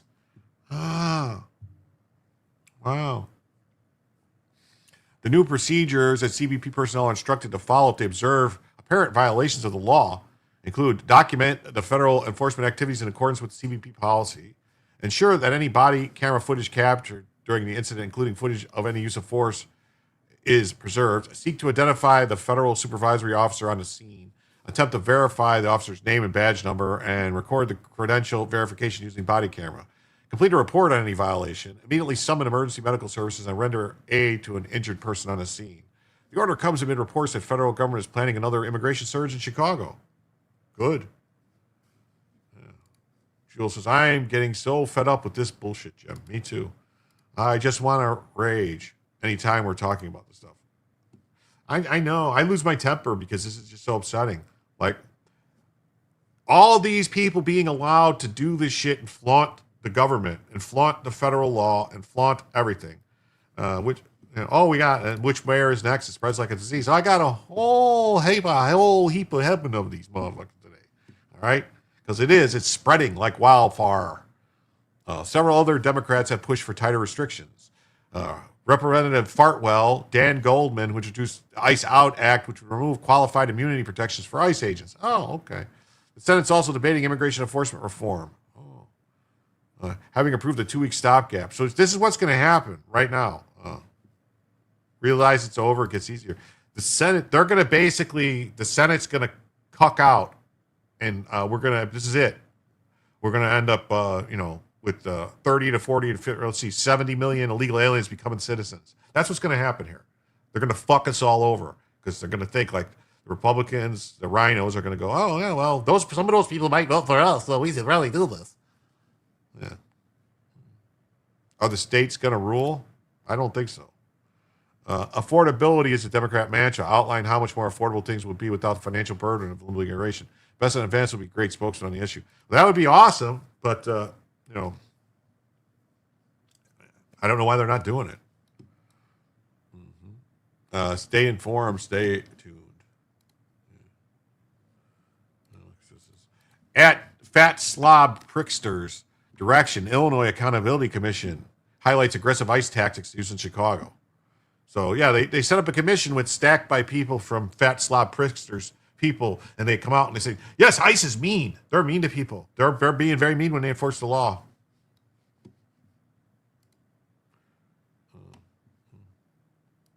We got this. Chicago would support a national shutdown to protest ICE funding. Meantime, a national shutdown is calling for supporters to stay home and not go out shopping today. Yeah, this is all in protest of federal immigration enforcement and to stand in solidarity with the people of Minnesota. WJN's Angelica Sanchez has the latest on how some Chicago businesses have joined the cause. Whether it was through closing their doors or marching in the loop, people found ways to make their voices heard. This was the only action that we could think of. We know it's ICE out Friday, and we actually... You saw that sign. What does that say? Party for Socialism and Liberation. That's the Communist Party, people. The only action that we could think of. We know it's ICE out Friday, and we actually have our children, our entire family here to take part in that. Now this evening, several hundred people came out to Chicago's Daily Plaza to stand in solidarity with Minneapolis. They are calling for an end to immigration enforcement. I have closed my wallet for the day. I've been talking to my friends if they can take work off, try to. Activists are encouraging a nationwide shutdown where supporters are being asked Oh, to look. stay home from Why work is and it all school these Friday. fucking women, man? What the Today, hell? and not to go shopping in an effort to, quote, stop funding ICE. This is in response to the deaths of 4 people shot by federal agents. Demonstrations took over several U.S. cities like Los Angeles and Atlanta, with students participating in school walkouts. We support the strike. I think that, you know, you got to do what you can do. Several small businesses across the city are also participating in a general strike to protest the actions of ICE agents in Minnesota. People walking through Pilsen's Because of 19th iconic Amendment. 18th Okay, Street Jules. found some I businesses can't stand the way they closed for talk. day. Me neither. I'm really happy to see so many people talking about it and participating in it. Other small businesses like Cafe Jumping Bean say while they are in support of the cause, they can't afford to shut down for the day and are instead donating 50% of their sales to immigrant rights organizations. Out of state, in Minnesota, businesses there were not as keen on participating in this week's general strike, a week after the last one prompted hundreds to shut down. The march associated with it again drew thousands to downtown Minneapolis. It's important for people to show up and stand up. Back at Daily Plaza, protesters braved the bitter cold conditions and took their message through the loop. It's really hopeful. It gives it a small sliver of hope. I just want to point out the people that are calling for these people to shut their businesses down and go on strike are fucking communists who don't think that anyone, like these businesses exist, that think private property doesn't exist. That it's all communal property and stuff like that. That's who they are. They're people, they're getting paid from people. They're getting paid to do this stuff. They're not taking any money. They're getting paid. But they want all these other people to not work and not get paid. It's fucking retarded. Times. Earlier this week, organizers announced there will be a third round of No Kings protests scheduled for March 28th. Those rallies have drawn millions of people. Organizers anticipate another... Oh, No Kings rallies. I personally think the next No Kings rally should be met with fire hoses and billy clubs. But Jim, they're taking secret money so it doesn't count. I know, yeah. Johnson signed executive order directing Chicago Police Department to go to war. Okay. I guess, yes, we voted to deport the invaders. Yes, we did. All right. So directs local law enforcement to refer evidence of felony violations to the Cook County State's Attorney's Office. Oh. And German Shepherds, yes. Nobody's above the law. Okay, Johnson, and remember that. Nobody's above the law. There should be a team looking into all his corruption. And he should be indicted. But you know what's funny is remember Super Mayor Henyard? Whatever happened to her and all the money she was stealing and the shit she was doing?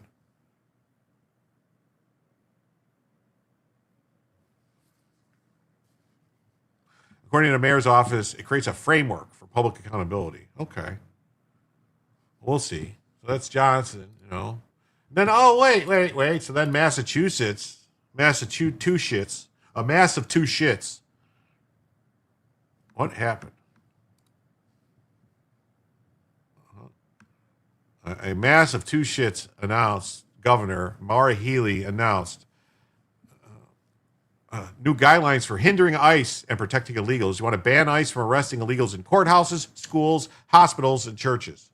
Oh, yeah, it doesn't work that way. Restrict local police from cooperating with ICE. Ban ICE from using city property. Ban ICE from making arrests at non-public city property. Make it illegal for another state to deploy the National Guard troops to Massachusetts. Oh. Okay. Kind of sounds like that's sedition from the U.S. government because they're going to tell the federal government they can't deploy troops to Massachusetts. Healy continues to deny that Massachusetts is a sanctuary state. Let's see. Oh, okay.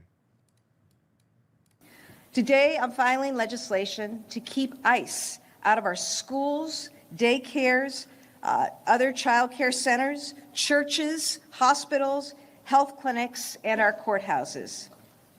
Over the past year, President Trump has sent federal agents into communities, cities, and states around the country. And what we have seen week after week, month after month, are federal agents instigating, antagonizing, and yes, causing violence in communities. When that happens, guys, it makes everyone less safe. And so our legislation will ban warrantless civil arrest by ICE in our courthouses. Our legislation will also make it unlawful for another state to send their National Guard into Massachusetts without the permission of this governor. In addition to filing legislation, I'm also doing things that will take effect immediately. I'm signing an executive order today to protect our state and state resources from ICE. That includes prohibiting ICE from making civil arrests in non-public spaces of state buildings. We're not allowing ICE into these spaces. Prohibiting the use of state property for staging immigration enforcement activities. And lastly, prohibiting state agencies from entering into any new 287G agreements unless there is a clear and imminent public safety need. Well, they should start by revoking all grants to every fucking government agency in these states. Everything. No more federal money. It should stop immediately. Yes, it's insurrection. It is open insurrection, civil war. It is. You know. Mm-hmm. And oh look, we got another one. We got the Portland, Maine. Not Portland, Oregon. Portland, Maine's mayor says he delivers food to illegal aliens when ICE was there because he didn't want families to be evicted from their homes if the breadwinner got arrested. He literalizes prioritizing the jobs and housing of illegals over his own citizens. What do you know? Huh. Families are fearful to leave their homes. We had to bring food to them. Their children can't go to school because they know if they're not coming back or not. Businesses have lost staff and have to close down. The hospital is in crisis because many of their support staff have elected not to come home. I'm dealing with the potential of a wave of evictions because the principal breadwinner is in detention somewhere, and the capacity to meet their expenses places them at risk. They're afraid to go outside, and these evictions will push them outside. So no, simply saying to us, Madam Senator, that they're removing themselves fails to recognize the wake of wreckage they've left behind them. Yep. Families are fearful. Yep. Aiding and abetting, yes. Aiding and... Bro took a 25% French fry commission. Yeah, aiding and abetting, it is. It's mostly not ICE. Yeah. The leftists are all off their fucking rockers. Yes, they are. Thank you for the 5, Jay Wills. It's so great to see you tonight. How can they blatantly work against enforcement of longstanding laws without any legislation? I don't know. That's what you call like open rebellion against the government. With that 5, we are now $43 away from a second additional hour of the show. What the hell is going on with my fucking thing today? It's getting weird. Thank you so much. And you know what happens when they get evicted? It opens up that housing for American legal citizens. Yeah, there's actually been reports coming out of LA that rents are decreasing. That's what's going to happen. Rents are going to decrease when you start removing these people that were taking up the housing prices go down. They had a chance to leave, free airfare and some cash in their pockets. They chose not to. That's right. So now they got to be dragged out kicking and screaming. Let's see what else we got here. There we go. We got another one here. Well, this is an actual form of state secession from the Union. New Jersey Governor Mickey Sherrill, who has never been able to figure out how $7 million ended up in one of her bank accounts when she was a congresswoman, says the state will launch a taxpayer-funded portal to track and report ICE agents in the state. We're going to be standing up a portal so people can upload their cell phone videos and alert people. If you see ICE agents in the street, get your phone out.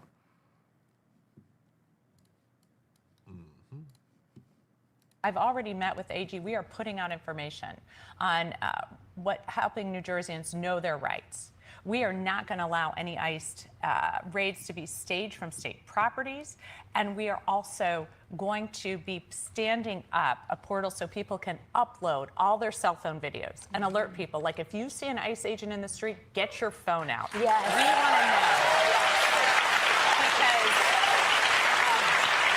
they have not been forthcoming. They will pick people up. They will not tell us who they are. Right. They will not tell us if they're here legally. They won't check. They'll pick up American citizens. That's a fucking lie. Child.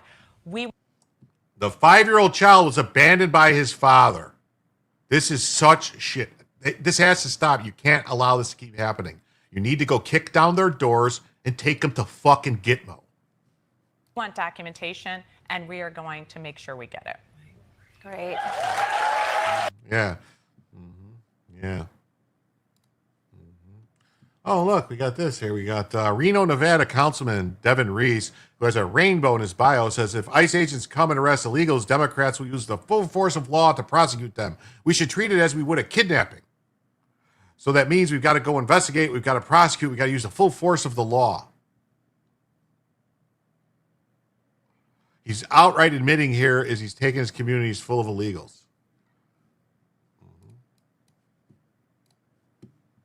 What would your position be with what I consider the illegal activities of ICE if they happen to come into Reno and threaten our diverse population? We need to do the things we can to protect our most vulnerable citizens. And when people come and snatch people up off the streets and disappear them, we should treat it as we would a kidnapping, right? So that means we've got to investigate, we've got to prosecute, we've got to use the full force of the law. What would your position be? Kidnapping. When the people come snatch people up off the street. So anytime the police arrest anybody, they're snatching them up off the street then? This is going down the road to where there is no more police. There's no more law enforcement. This is like Mad Max Beyond the Thunderdome. That's where this is going, folks. I hope you're ready. Yes, they should all be arrested for sedition now. These people are stupid. Yes, they are. Replacement theory is a fact. Yes, it is. Yeah. Oh, then look at this. We got Philadelphia's Soros-backed DA Larry Krasner had a Zoom call with other blue state prosecutors to devise a plan to prosecute ICE agents on state charges once Trump leaves office. Yes, the president cannot pardon them, period. Just plain Bolshevik stuff. We all know what time it is. We all know what this moment is. And we all know that things are happening that should not be happening, for which people must be accountable now or in the future. So I am delighted to be here with this team. And I am delighted to let people know that not only are we committed, and I'm sure there are many other prosecutors who will join us over time, but not only are we committed to living up to our oaths, to making sure that democracy is preserved, to the rule of law. Not only are we committed to law and order when some federal officials whose paychecks we pay through our taxes are not, but we intend to see it through as justice requires in individual cases, now or in the future. And if we do obtain those convictions, and if there are sentences of incarceration or even of probation, the President of the United States cannot pardon them, period. That is plain. There is no question that the President is without the power to pardon people who are convicted in state court. Oh, yes. got the governor of Washington, Bob Ferguson, is openly colluding with criminal anti-ICE groups that run their plates and pull personal info. Why do these people keep saying ICE over and over again and ICE is doing illegal things? I just don't get it. Because they keep repeating it, and then you get idiots that go, oh, ICE is doing it. They keep saying ICE is doing illegal things. Oy vey, Larry. Yes, oy vey. Just had to field a call from a friend asking about the funding bill. He got an email from Prime Contracting telling them everything's suspended. Had to break the news that shit deal may not make it. Yeah. We'll depend on those folks to partner with to make sure ICE is recorded. This is if Joker. Do you have any concern that grassroots groups that are organizing to, report ICE activity and kind of monitor it, might be ill-equipped for the task? We've seen some misinformation that had some schools in Seattle and Bellingham shelter in place that turned out to be somewhat unsubstantiated. Do you have any concern that those grassroots groups, do you have advice to people who are looking to report ICE activity? Sure, I'll share a couple thoughts, and the Attorney General and I were chatting about this just before we walked out here, so I'll let him add his thoughts as well. So first I would say what I see in Minnesota, for example, under very extreme circumstances, and what's happening here is I see community and individuals, grassroots organizations doing their part to stand up for their fellow residents of Minnesota and fellow Washingtonians here. So I appreciate that work. And look, to the extent there's going to be, you mentioned the schools being, there's a climate of fear going on right now, and I can't blame folks, for acting when they hear information. Truly. That's not their fault. That's the fault of the Trump administration and what ICE is doing. Let's be very, very clear about that. They're creating the situation. Okay. They're creating the climate of fear. That's them. Why? What are they? People who are breaking the fucking law are afraid of being held responsible. So that's the thing. Oh. So yeah, so we need to just get rid of all police because the fucking bank robbers are afraid when they go to rob the banks. They're afraid of the cops. Rapists and murderers, they're afraid.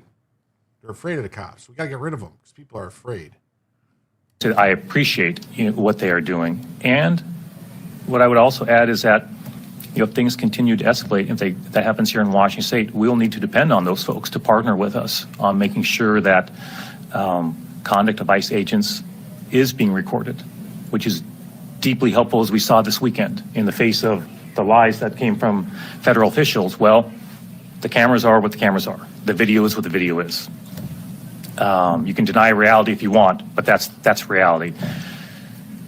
So again, what I really want to emphasize, and I'll turn this over to the Attorney General, is we have certain powers as Attorney General or governors to do our part, but everybody has a role in our state right now on defending our democracy. Everybody does, and we're going to need that to get through this. We really are. Boy, they show this defending our democracy.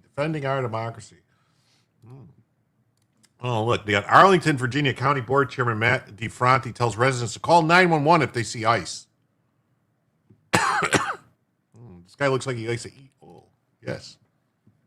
Democrat politicians are now encouraging people to use emergency services to track ICE.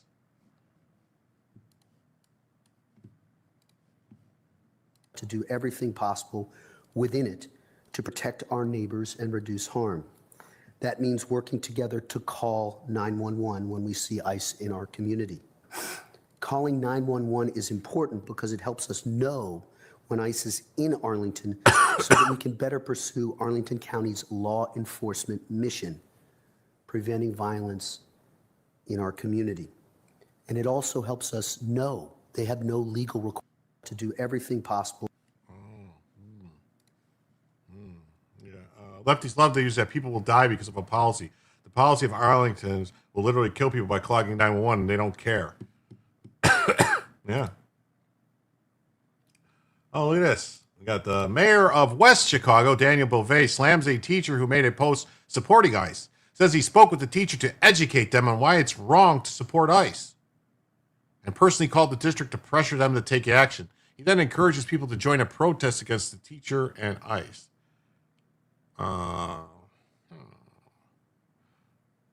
He should resign, using his position of power to try to get someone in trouble for supporting law enforcement.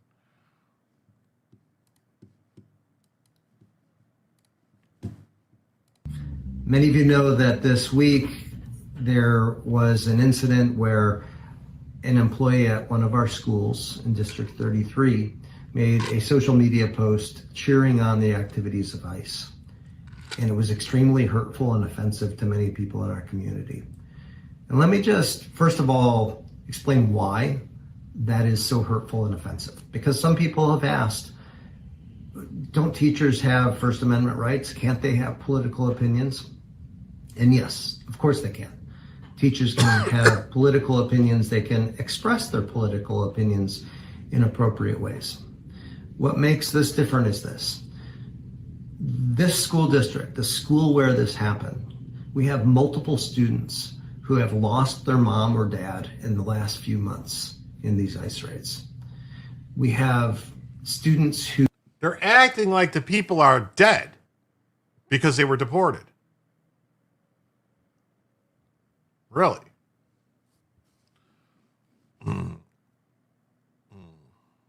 Marty says, are we going to just watch one side? I've seen pushback from several Republicans. John Kennedy's one. I'm just playing what I've seen. Honestly, I don't see Republicans saying anything. I haven't seen anything of any of them. I just see people like Tom Tillis siding with Democrats, people like Tom Massey siding with the Democrats. I've seen, all these, Susan Collins siding with the Democrats. That's all I see all the time. Oh no, so sad. Too bad. Don't care. Deport them all. Yes. Oh no. This is all the Dems have. This is all. What the hell Dems have left? I see this as encouraging. They can go with the deported, can't they? Yeah. Mullins.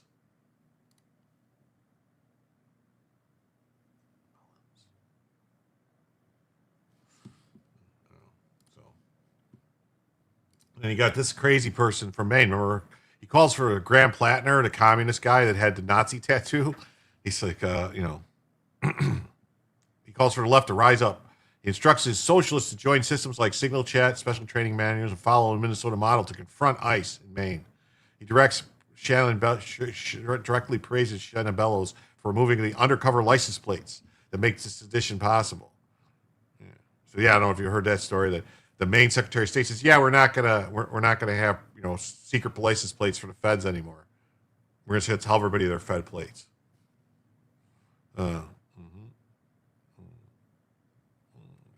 Share this with everyone. Make sure you fight this far left socialists in Maine's attempt to seize power and spark a revolution.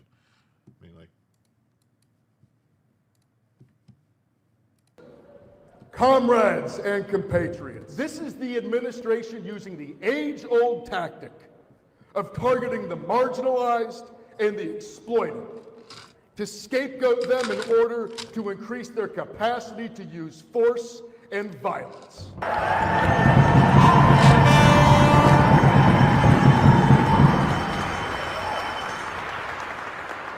The federal government has invaded our state to terrorize our communities, abduct our neighbors, and sow fear, all in the service of consolidating power. And they are doing it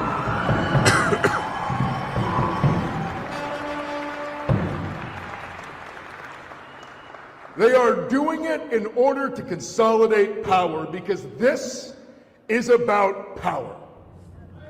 And it is frustrating to watch some who are supposedly in power in our state to not use it effectively in resistance.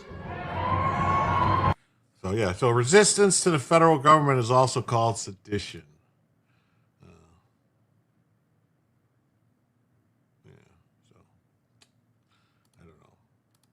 We got the man who was killed by ICE was apparently in anti-ICE resistance signal chat groups. You know who's running the chats? Minnesota State Representative Alex Falconer. He admitted it. He talked about it. When is he going to be hauled in for questioning? Pronouns.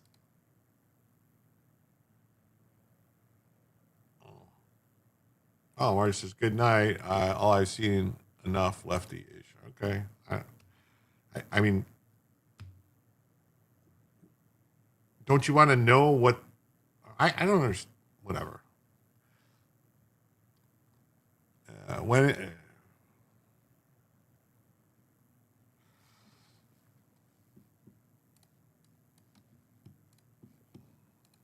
yesterday we had the young man, 13-year-old, handcuffed by ICE, his father taken away. I arrived there as soon as I could. I talked to some of the family members. It's devastating. And I don't know, just going home and talking to my kids about what happened and how this is affecting our community. These are terrible times. But we will get through it. We'll get stronger for it. And we will look out for one another. Before coming to the state legislature, I'm a community organizer at heart, and that's part of what I'm trying to bring to the legislature.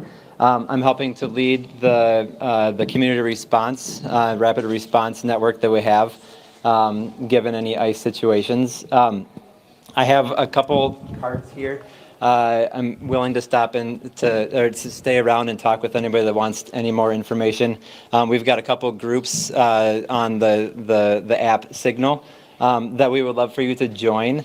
Whether or not you want to be part of the Resistance Network, I fully understand that you may not be comfortable with that, but you can help us in a lot of ways by sending an alert that if you see any suspicious vehicles, any traffic, if you know of anybody that is being targeted, that's being detained, we have resources immediately available that we can send to you, send to their family. Yeah, so basically, I think it's a little bit of a problem with all these comics with no other input. It makes their voice seem louder than it actually is. This is what's going on. I mean, where are you seeing? Tell me where you're seeing anywhere besides like just us other YouTube channels pushing back on this. Do you see any news channel pushing back on any of this? Where's the speeches given by people? I haven't seen any. Show me who's pushing back. Why do you think I'm pissed? I don't see anything but this shit. I don't see anything happening.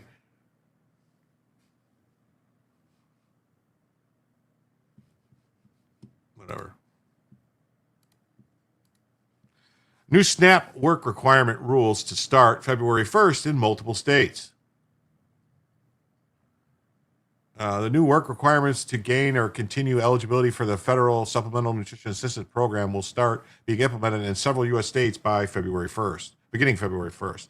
The One Big Beautiful Bill Act. Wow, the One Big Beautiful Bill Act. So that actually did something? Huh. Was signed into law in July. Instituted new work requirements for SNAP beneficiaries to continue receiving benefits. People age 18 to 54 are required to meet those conditions to receive SNAP benefits for more than 3 months in a 3-year period. Wow.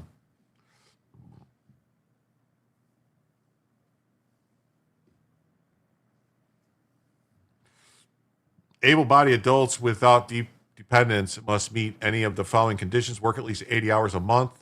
Well, that's 20 hours a week. That's not really.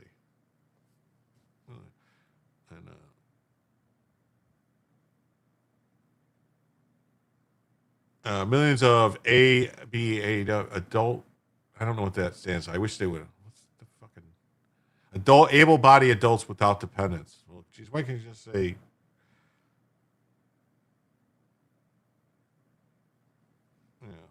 Where were the resources for all the U.S. citizens who were killed by illegals? Where's the outrage? Yeah.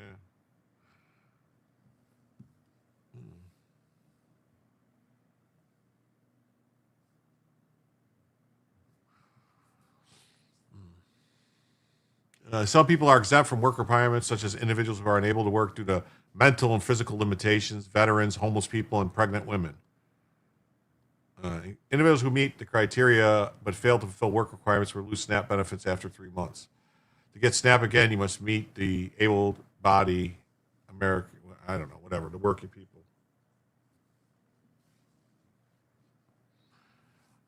In some states, people could lose benefits as soon as February 1st if they can't show they're working. But many people have a month or more before their benefits are at risk. Texas started its requirements in October, so people there could have exhausted their 3 months of benefits by January 1st. Wow. Several states started the 3-month clock in November, opening the possibility of people losing benefits in the coming days. Among them are Alaska, Colorado, and Hawaii. Colorado, Georgia, and Hawaii. The requirements take effect Sunday in other states, including Illinois, Ohio, and those places people could lose benefits in May. Ohio says people will have to show proof of work starting in March. Some states have exemptions because of relatively high unemployment rates, either statewide or in certain regions that let them delay implementation, but most of those have ended or will soon. California's waiver is scheduled to be in place until January of 2027. For most of New York, the work requirements to start in March. How the fuck can California get a waiver until 2027? What the fuck? Roughly 42 million Americans make use of SNAP program and receive $177 per month. I wonder how many of those are illegal aliens.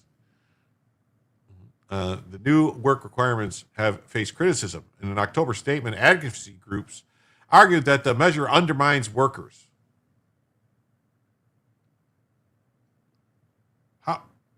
How is it possible that you could have force it, saying people have to work, undermine workers? I don't. I mean, are they talking about it's going to undermine workers that don't work? Yeah. If they're on welfare, they aren't workers, idiots. I don't understand it, Doc. I can't understand it anymore. Moreover, enforcing work requirements places a heavy administrative burden on states and workers.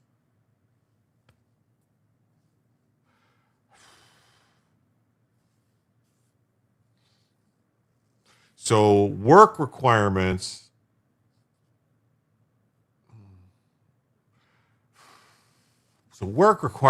make it difficult on workers. Requiring workers to work makes it difficult on workers. Yes. Requiring bakers to bake bread is difficult and tough on the bakers. Yes. Requiring the dry cleaner to actually dry clean your clothes, that's very burdensome. Renee says, I'm in California. I'm on disability, and I only receive $27 a month.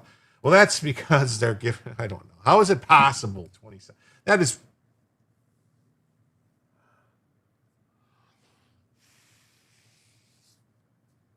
It's more for people who really don't want to work at work. Oh, okay. The National Skills Coalition. What's fucking Jesus Christ? All these things. We need to outlaw all these organizations. Any organization, just to fucking get rid of it. None of this shit anymore. All these are private, all these non-profit organizations that just suck off the government. It's all our fucking money, and they just come up with new ways to take more money and give it to other people for shit. This has got to stop. It's got to fucking stop. Holy shit. It's like a never-ending thing. They always got a problem. That give us more money, and we'll tell you why it's a problem that you got to give us more money. Over the past decade, millions of able-bodied adults have been added to the SNAP program. Some of them do not work at all or work inconsistently throughout the year. The higher share of welfare spending taken by able-bodied individuals of the working group age disrupts the true goal of programs like SNAP to help people in need.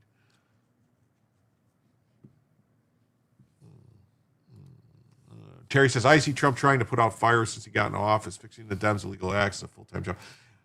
Arrest them for their illegal acts, Terry. Arrest them. Yeah, how many wage earners will be replaced by the work requirement labor? I don't know.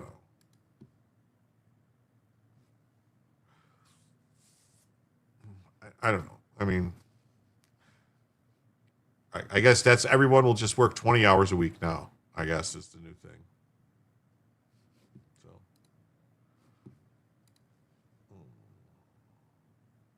And so basically, it's the same story everywhere on this one. Just that new SNAP benefits, work requirements are going to kick in for a bunch of states on February 1st.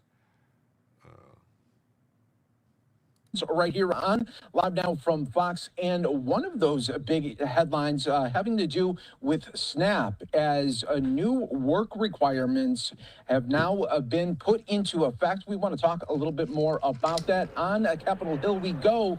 Fox Business's Dan Botello joining us here with the latest. Good evening. Well, starting today, food stamp recipients all across the country, millions of them, are going to have to start working, volunteering, or doing job training at least 80. Yeah, see and that's another thing too. It's not just working. They could just volunteer. You could go volunteer at your church for 20 hours a month, and that would count. Or whatever. Volunteer doing whatever you want to do.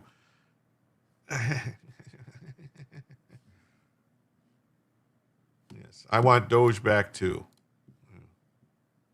Hours per month. This is all under the one big beautiful bill, of course, that was passed this past summer. And for the people who don't do that, well, this is what's going to happen. They can only receive benefits for 3 months in a 3-year period. This applies to Americans 55 through 64 years old who may have children 14 to 18 years old. This also ends previous exemptions for many homeless people, veterans, and young adults aging out of foster care. Here's SNAP by the numbers, by the way. 42 million Americans are on it, with a majority at or below the poverty line, and in households that include children, seniors, or someone with a disability. Now, according to the I just want to point out, if somebody isn't working, of course they're going to be below the poverty line. If they're not working, they're not making any money. So somebody who does not have a job, has no money, is going to be below the poverty line. So I guess if you just say that anybody who just decides not to work is going to get SNAP and all these benefits because they just say, I'm not going to do it, I'm just going to make the government pay me. Isn't that what's like, hello? That's why this, what?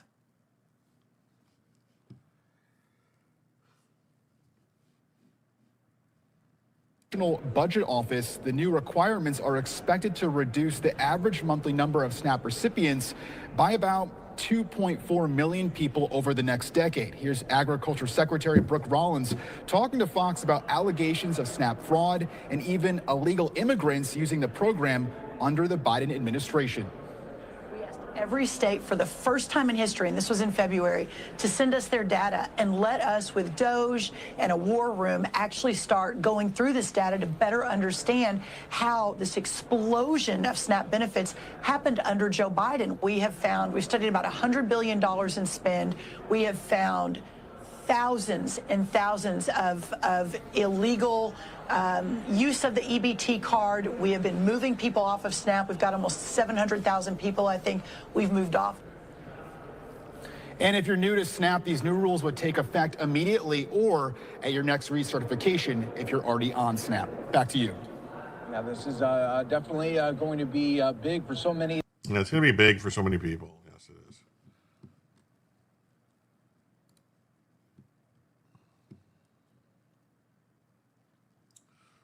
So the new requirements expect to reduce the average monthly number of SNAP recipients by about 2.4 million people over the next 10 years.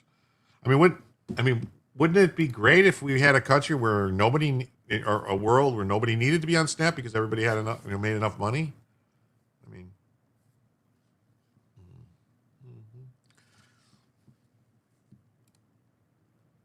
And AP just says expanded work requirements for the biggest U.S. food aid program are kicking in for more states. All right, on to the next story now. But actually, I think I have to. Got 3 minutes left. I got to reset the goal. U.S. military warns it will not tolerate any unsafe actions ahead of the live fire drills in the Strait of Hormuz. Iran's Navroz guards set to begin 2 days of live fire drills in the Strait of Hormuz.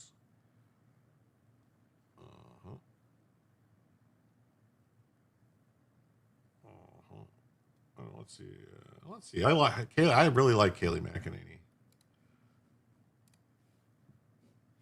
Okay, guys, we have one more. Seriously?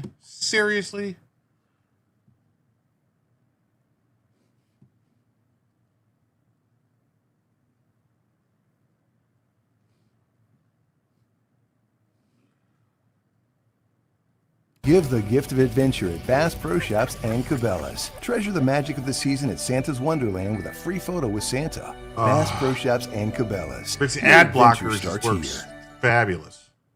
President Trump in the Oval Office yesterday as the clock is ticking on an Iran strike as he signals the regime is on edge. Let's bring in Saturday in America anchor Kayleigh McEnany for a look into the president's decision-making process. Okay, Kayleigh, where do you see this heading? It certainly feels like action may be sooner rather than later. It does seem like it will be soon. And let's take us back in time where President Trump had some options before him. And reportedly, the option was to strike the nuclear program, maybe symbolic strikes like the head of the militia, their headquarters that was engaging in these protests. And then Iran comes and says, hey, we're not going to execute any of these protesters now. President Trump winds it down, and then you have this buildup. And the reporting in the New York Times is now the options go a little bit further in a way that would potentially weaken the supreme leader. And he has a panoply of options before him, but it does seem like open source intelligence, this buildup, it starts to feel a lot like Venezuela, where you had the buildup and then you had the action and no one knew it was coming, and it was highly successful. And you know, Kaylee, I talked to General Jack Keane yesterday, and he talked about how this regime has never been weaker, going all the way back to 1979, and he believes that there could be an opportunity here to really set conditions for the regime's fall, because obviously what happens after the regime's fall would be most significant. But you mentioned the Saudis. I thought it was interesting. Fox News is reporting yesterday this headline: Saudis won't let the U.S. use its bases or airspace for an attack on Iran, senior Gulf officials reveal. But there's been some more reporting on the Saudis. Thoughts on this? Yes, apparently there was a meeting that took place. Again, all reporting, and you get this from various unknown sources, so you don't know what's true and what's not, but that the Saudis encouraged a strike and said, you know, essentially Iran won't respect you if you don't strike at this point. So nevertheless, can't use the Saudi bases, but that's where we're at now. I do think, you know, President Trump has said the diplomatic avenue is still open, but the demands President Trump has said, I think, are... That's interesting, right? The Saudis say we can't use their bases. Very smart into enriching uranium, getting rid of current uranium. Not only that, into ballistic missile program, or at least winding it down, and into supporting proxies. That would mean Iran can no longer attack Israel, a Western ally. Iran will never accept those terms. So then what is left? Some use of force, and we remember the highly successful bombing of Fordo. Well, and the other piece of his demands is, of course, that the killing of protesters in the streets must stop. It's in the tens of thousands by all estimates. Obviously, with a blackout, it's hard to know exactly what the number is. But even Khamenei has acknowledged that there are deaths in the street. Do you think that's factored into the president's decision making? For sure. I mean, we've heard President Trump say with the Ukraine war, I don't want to see people die. I don't want to see carnage here. Another component here are Christians who are targeted here. We know that it is a crime punishable by death if you are a Christian. So we have seen that kind of persecution in Iran. And there's a lot we don't know, to your point. It's a place that's very opaque. Yes, we have people there. We get reporting out of it. But I think there are unknown atrocities that have taken place in Iran that we will discover over time. Are you going to talk about this today? Yes, we are. We will have General. All right. So the U.S. military warned Iran so far away. You heard the Saudis changed their mind? Weren't the majority of the hijackers on 9/11 Saudis? Yes. Yes. Osama bin Laden was a Saudi. The U.S. military. What? Seriously? What? Oh, God. Okay, so U.S. military warned Iran it will not tolerate any unsafe and unprofessional behavior surrounding U.S. forces in the Middle East as Iran gears up for a live fire drills. The declaration comes as the IRGC is set to begin a two-day exercise. U.S. forces acknowledge Iran's right to operate professionally in international airspace and waters. Any unsafe and unprofessional behavior near U.S. forces, regional partners, or commercial vessels increases risks of collision, escalation, and destabilization. CENTCOM will ensure the safety of U.S. personnel, ships, and aircraft operating in the Middle East. And U.S. assets with intentions if we will not tolerate any unsafe actions, including overflight of U.S. military vessels engaged in flight operations, low altitude or armed overflight of U.S. military assets with intentions are unclear, high-speed boat approaches on a collision course with U.S. military vessels, or weapons trained at U.S. forces. So,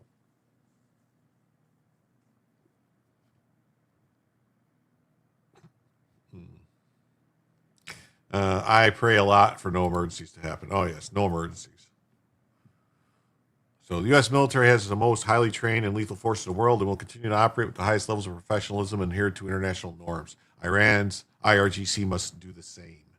CENTCOM described the Strait of Hormuz as an international sea passage, and an essential trade corridor that helps support the regional economic prosperity. On any given day, roughly 100 of the world's merchant vessels transit the narrow strait. They should give but how many? What percentage? What percentage of the world's travels is that? I would rather, in that point, I would have said, just tell me 100. Give me a percentage of the track. Whenever they always try to use percentages to confuse you. So and stuff like and numbers. Like in this case, they don't give you the percentage because then you would. Who knows? Maybe that's only 2% of all the trade. So if it's 2%, it's not like going to cause major problems, is it? Anyway, I don't know. I don't know how much of the trade it is. I'm just saying, like the fact that they just said 100 of the 100 vessels. Like, well, I would imagine there's thousands, like tens of thousands of vessels traveling every day.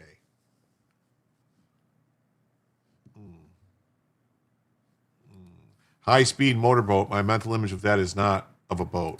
Well, I know. Hey, AZ Mars, great to see you. We're prepared to deliver whatever this president expects. Okay, sounds good.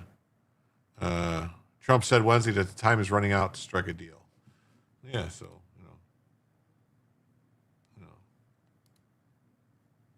okay. All right.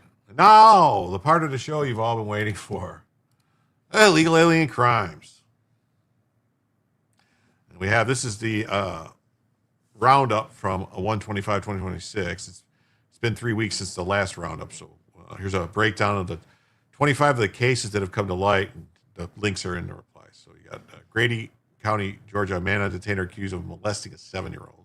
Miami-Dade man accused of attempted murder. Rowan County, Putnam County, Indiana, Prince George's County. Wow.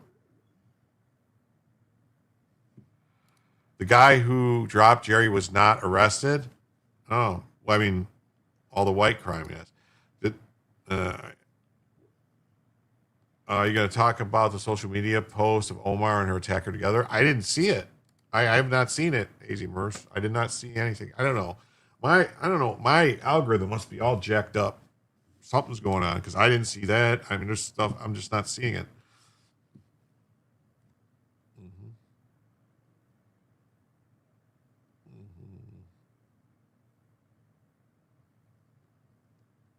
So let's go. Grady County, Georgia. Man on detainer accused of molesting a 7-year-old. Man accused of molesting a 7-year-old now an immigration detainer. Edgar Lopez. Oh, yes. The Grady County Sheriff's Office announced the arrest of Edgar Lopez on a child molestation charge. Investigators say the alleged victim was 7 years old at the time of the reported incident. The U.S. Marshals Service helped arrest Lopez, who authorities say tried to run when confronted by officers. The Sheriff's Office says ICE has placed an immigration detainer on Lopez. The Grady County Sheriff's Office announced the arrest of Edgar Lopez. Wow. What do you guys think? Wood chipper? He's been charged. Let's see. He's been charged with child molestation. Sheriff reported a victim was 7 years old. Well, media coverage. We saw that. Wow. Well, we're not going to get any up-to-date on it. Like, and then here we go. Miami-Dade County, Florida. Man on detainer accused of attempted murder. Last week, Jose Leonardo Chacon Martinez was arrested for attempted murder. He's an immigrant. He has an immigration detainer old. He's clearly a white man. Yes, he is. All the white crime is. He was a mostly peaceful child diddler, I guess. Said to have approached a group of men in public and accused one of them of having fake Jordans. It's reported that after being asked to leave, he said that he was going to get his gun, came back with a kitchen knife, and tried to repeatedly stab the victim. Witnesses say Martinez escaped after hopping into the passenger seat of a car driven by Gerdensan Randolfo Rodriguez Ordonez. R. What does the R stand for? A Republican? I don't know what the R is for. What the fuck is the R for after the name? What the fuck is the R for after the name? Am I on drugs? What is going on here? Look like a mostly white guy. Yeah. Retard. It must be for retard. Oh, Pinochet has free rides. That's right. I don't quite grasp what's going on here. I'm just going to call a couple of stupid people making decisions. Luckily, it appears that no one was injured, and these two idiots can be deported. Yeah, so it turns out the getaway driver, now on immigration detainer, worked for DoorDash. Man tried to stab stranger over fake sneaker argument, fled scene in DoorDash driver's car. Oh, look at it. It's a Five Guys. Yeah, Jose was arrested for attempted murder.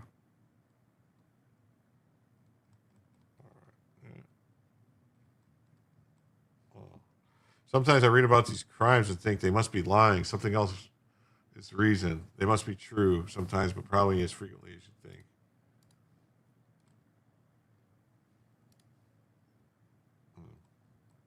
Well. Rowan County, North Carolina. Illegal alien accused of DUI crash that killed a couple. Registered Republican. Think about why would that be in there, though? That's what I'm saying. Like, why would they put that in there? Why would it matter? Oh, the R meant he was the one on the right in the picture. Okay, now that makes sense. I couldn't figure it out. I thought I was going crazy. I thought I was losing my mind. A young couple dead after a head-on collision. Driver arrested on immigration detainer. Seems like they've taken out all the stuff that we were. Tonight, we are learning more about one of the people killed in a crash in Rowan County on Friday. Just hours ago, Catawba College shared a statement saying that Fletcher Harris played on the soccer team and he died in the crash. Highway Patrol says it happened Friday night on Amity Hill Road in Rowan County. Harris was a goalkeeper on the team for the past 3 seasons. Now, head coach Alex Murray released a statement saying his dedication, character, and positivity left a lasting impact on the program. Also tonight, Highway Patrol tells us Skylar Provenza was the other person killed in that crash. Tonight, the suspect is identified as Juan Aguilar, who's facing a laundry list of charges, including felony death by vehicle and DWI. He's being held on a $251,000 bond tonight. He will go before a judge on Tuesday. Tonight, we are learning more about one of the people killed in a crash in. Crazy. Putnam County, Indiana, man on detainer accused of truck stop sex assault. Oh, this guy's name is Ankit was arrested for criminal confinement and sexual battery. Like, so he kidnapped someone and raped them? Is that what? Is this these? Because they changed the language to make it sound different. So criminal confinement, kidnapping, right? And sexual battery, rape, right? I mean, what's going on here? He's an immigration detainer hold. He's an employee at a truck stop, allegedly assaulted a female truck driver who was helping retrieve a bag of salt for her stuck vehicle. A dash camera showed the driver appeared to be distraught, grabbing her cell phone to text her boyfriend and tell him she had just been sexually assaulted. She then slumps forward and Bill's to be crying on the video.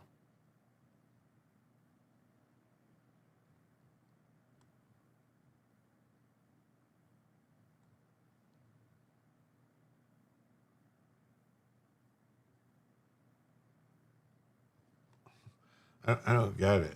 I don't get it. So, yeah, so.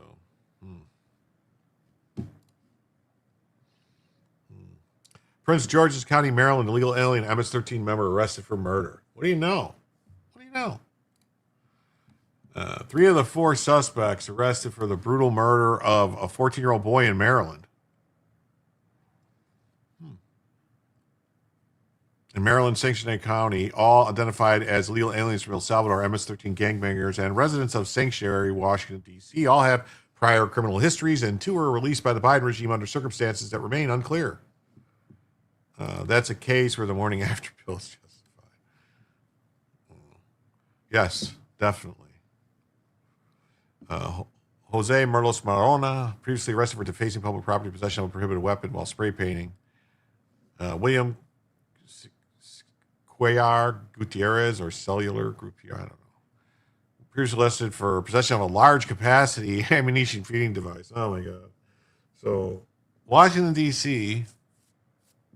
has a crime to possess a large capacity ammunition feeding device. That's freaking insane.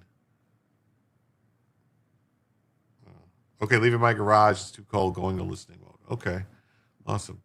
Carrying a pistol without a license in gun-free zone. Whatever. So there have all these things. The 4 suspects is juvenile. Wow.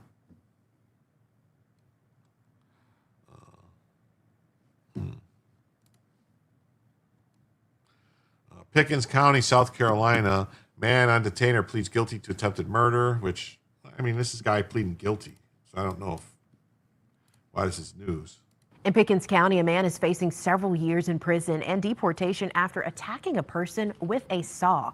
On September 1st, 2024, Mano Romero went to the victim's house to help out with a project. Court documents show the victim was on his hands and knees working when Romero approached him with a circular saw. Romero turned it on and cut the victim on the back of his neck. The victim has significant injuries, including a broken vertebrae.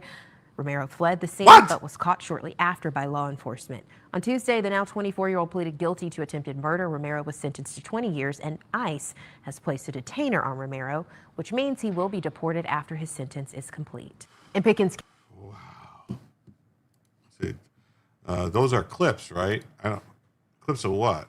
Yeah, a circular saw. He basically cut his spine and his vertebrae with a circular saw. A radial neck saw, I guess.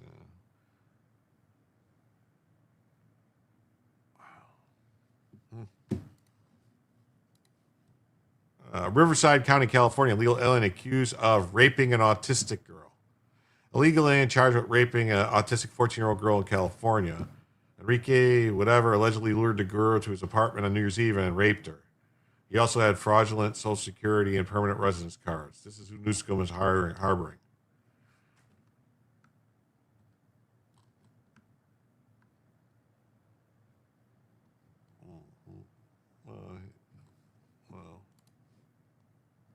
Miami-Dade, Florida, homeless man and detainer accused of attempted murder. He looks homeless.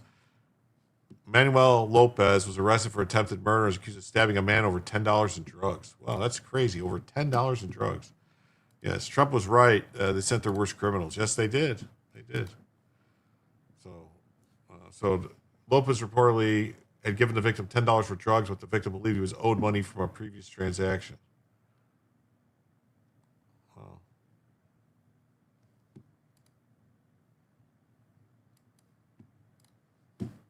A 33-year-old man, that victim remains in the hospital tonight in critical condition. Surveillance video shows a man leave a trail of blood as he walks down the street. A business owner tells NBC6 investigators say that man seen in the video is the victim of a stabbing in Little Havana Tuesday morning. At approximately 8:20, we received a call of a person stabbed near the area of 12th Avenue and West Flagler Street. Police say the attack was right here in front of this corner food stand. The victim was at a cafeteria close to another store when the subject approached them and began stabbing them. Detectives say the 33-year-old was stabbed several times, then managed to walk nearly a block and a half towards a nearby Truist Bank. Surveillance video captures the victim bleeding as he moves down the street. Investigators say he ran for help from a friend using the ATM. Our cameras captured bloodstains and evidence markers beneath the ATM where officers responded. A 33-year-old man, that victim remains in the... Why? He was just walking down the street and then he ran to a bank for help from. What's with this story?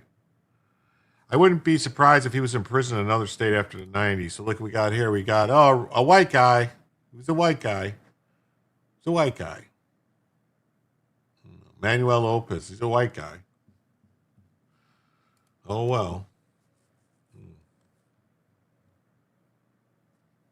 Maybe. I don't know.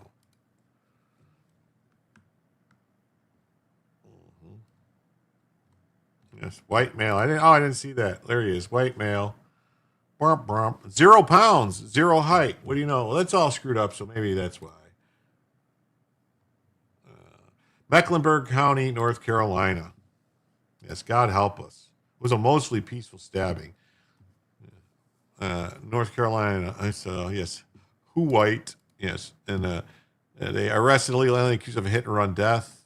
On January 10th, the 15-year-old girl who was killed by an illegal alien who ran a stop sign.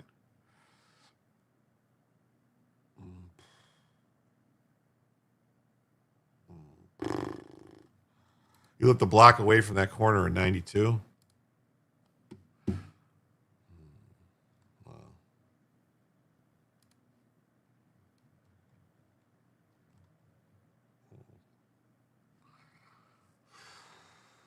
we'll listen to a little bit of a story about this. Hey. So this is Charlotte I'm on a foot pursuit with a Hispanic male that just hit this woman and ran the stop sign while she was on her bike. Her whole body flew up in the air. I'm chasing him. I'm standing right here in front of the woods right now. Please come around this corner. I got another guy standing right here on the other side. We need an ambulance and we need a bunch of police right now. Okay. The dude took off Give me running. a moment, okay? Do you know where you are or no? Can I send you my location? Because that ain't going to be a fight this time. I'm not. This is way more important. I'm in front of the house that. Come on, bro. You just killed that girl. Get the fuck up out of there. Yeah, I'm sitting there. I'm trying to block these woods on this side, and my neighbor is blocking the other. What road is this? Hey, what's up, Broad Guy? Be Money. Great to see you. What road is this? Yo, bring your ass the fuck up over here, boy.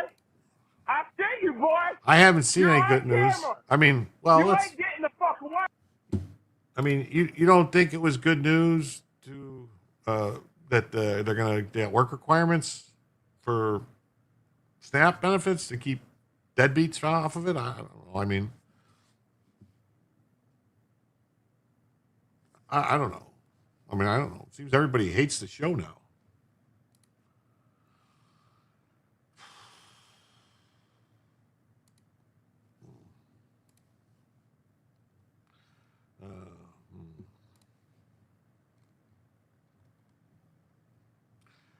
Bullitt County, Georgia, legal alien accused of home invasion and rape.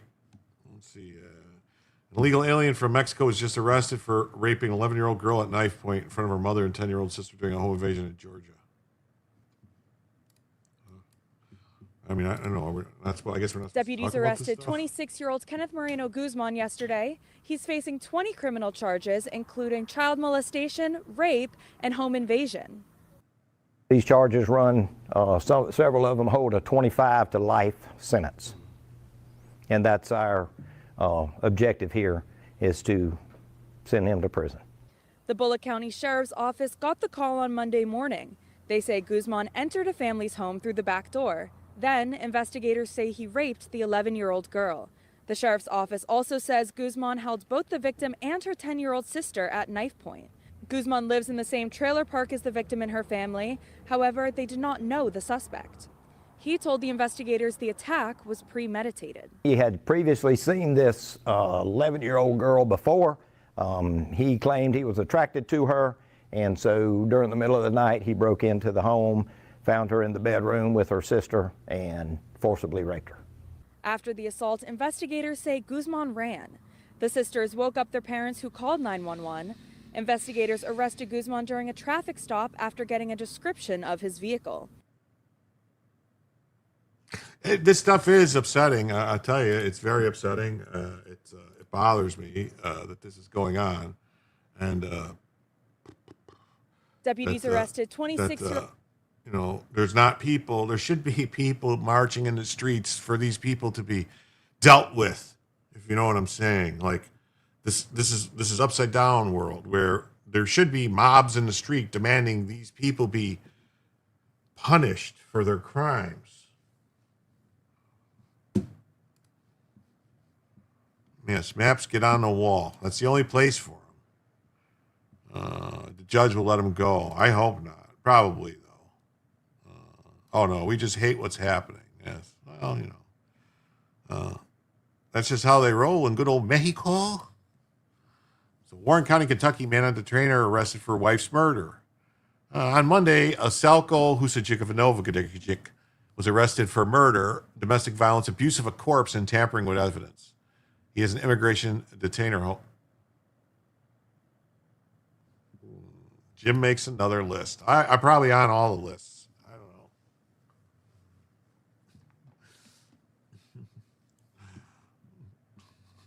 I'm probably on all of them already. Let's see. This is the person who, what is going on here? Why is this not?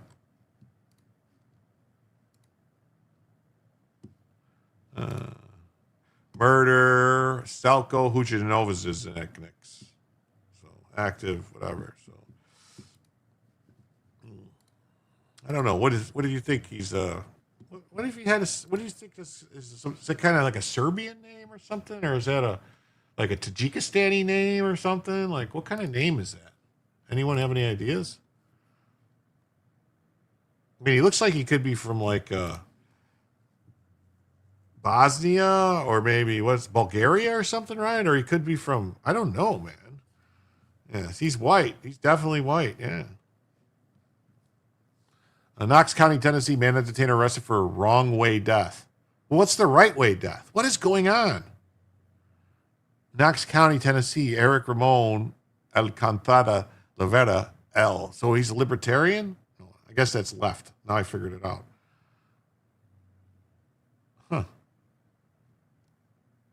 Huh. What's the other guys do? What the other guy do?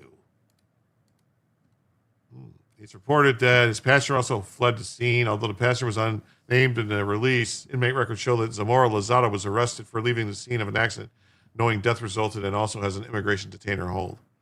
Huh. Wrong way death. So it says that they were charged with vehicular homicide and a wrong way crash. Oh, it was on a wrong way death on the highway. Okay, that makes sense. All right. Hold for immigration.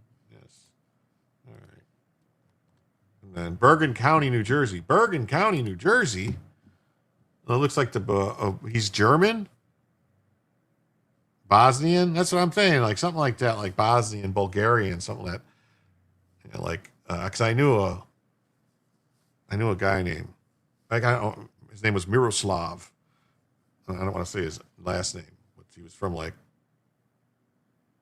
I can't even tell you some of the stories this guy told from the conflict in Serbia and Croatia or whatever. Man arrested for attempted murder of woman, now on immigration detainer. Okay.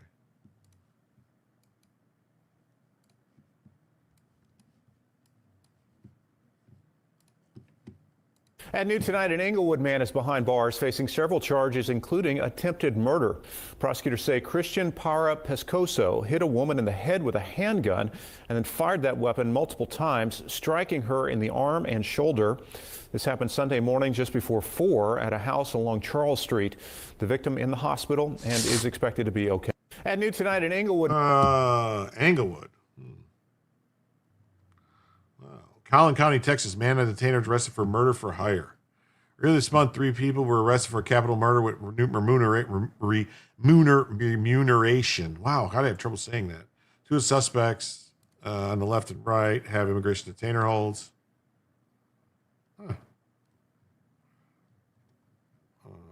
Here's their booking sheets. It says, oh, look at Joe. They're trying to split the baby. Race, white. Ethnicity, Hispanic. So he's one of those white Hispanics. This is like George Zimmerman. No, this one says race, Hispanic, ethnicity, Hispanic. Wait a minute. White Hispanic. Hispanic, Hispanic. White Hispanic. Hispanic, Hispanic. What is going on here? What is going on here? Wow. Tarrant County, Texas, man and detainer arrested for threatening a judge. So Cesar Vizcaya Radules is accused of threatening Tarrant County Criminal Court Judge Charles Vanover and law enforcement in general.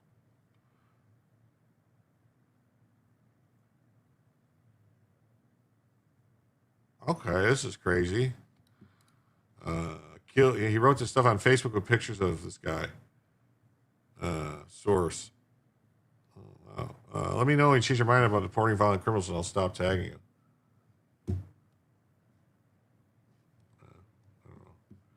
Wow. Scary. Hennepin County, Minnesota. Illegal alien shot while attacking ICE agent. White Hispanic, what is that? Derived from the Arabic of Hussein. Okay.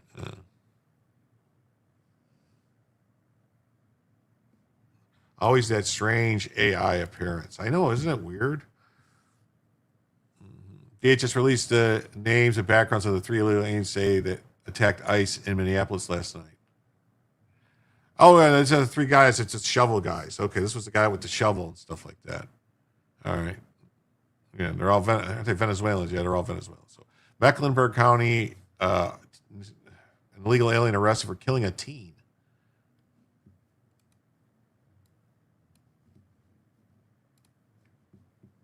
Documents about the deaths of 2 teenagers at a South Charlotte apartment complex. 22-year-old Aristides Ramirez is charged with murder. An affidavit reports that Ramirez had been riding the backseat of a car and that he shot the 16-year-old driver in the head during a shootout. Police say surveillance video shows both of them shooting at each other. Ramirez reportedly told officers that he had been drinking and didn't remember much, but that he denies shooting the driver. The affidavit doesn't say how that second teen was shot. Wait a minute. The affidavit doesn't say how the second teen was shot. They were just saying there was a shootout. There was a firefight. Anyone know that movie? Actually, Jim, Hispanics can be white due to background like Italian or Spanish. Latinos are not. What's weird that Latinos would not be when Latinos is derived from Latin. Latin. Where was Latin spoken?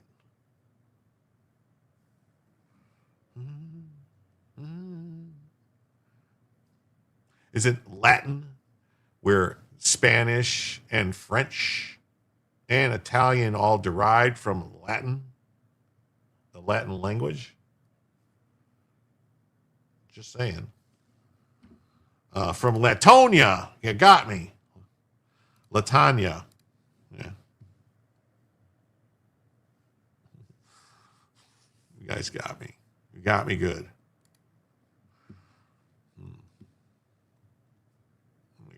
Jones County, Mississippi, illegal alien arrested for hit and run injury. An illegal alien was arrested after hit and run and hospitalized as a grandfather. The Romance language is derived from Latin. Yeah, that's what I thought. But I'm just saying, so the word Latino would be... A 60-year-old grandfather is hospitalized and unresponsive after a Christmas Day hit and run allegedly committed by an illegal alien. Udriel Perez is accused of pulling out in front of motorcyclist Stanley Wilson, causing the accident before driving away. The accident left Wilson with extensive injuries and unresponsive to cognitive tests. A 60-year-old grandfather is... Wow.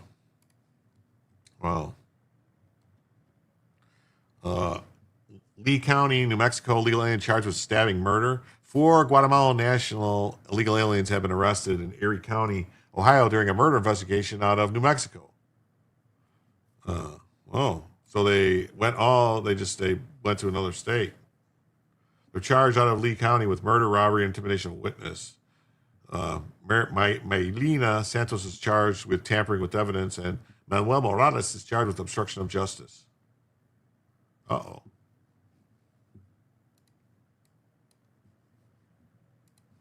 Uh-oh. Erie County Sheriff Paul Sixworth says Thursday, deputies from his office arrested 4 Guatemalan nationals who are wanted for a murder case in New Mexico. We received a call from the Lee County, New Mexico Sheriff's Office, and they reported that they were investigating a homicide that occurred in their county on January 1st of this year. Authorities in New Mexico tracked the suspects to a Milan Township area motel. Lee County did an outstanding job. Of course, they had the investigation. They also had the warrants for the individuals. So, and they had the approximate location where they may be, and they were spot on with that.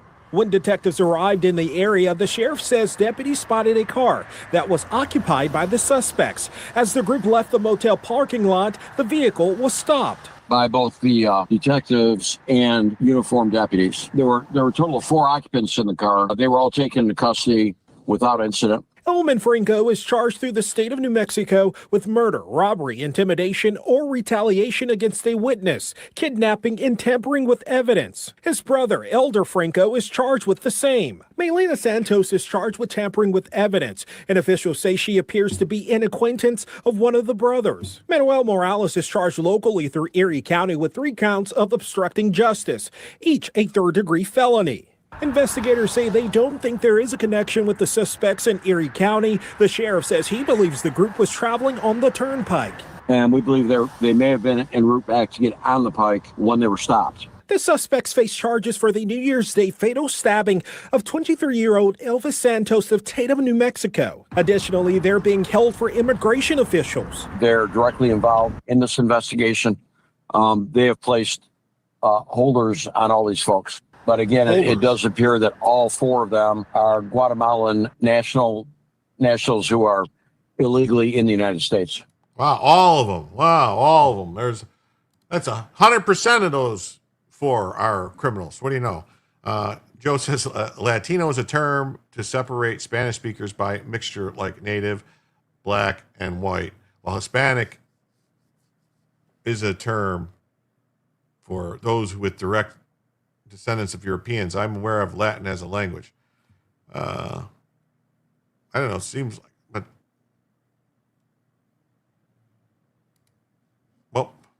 but wait, no. Now I'm confused because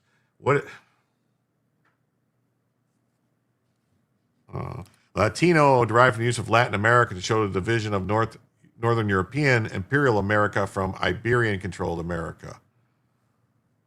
Oh, okay. Just telling you how the racism is between Spanish speakers. Trust me, we're racist. Okay. Well, what are the other terms for? So you're saying Hispanic and Latino are not the same thing?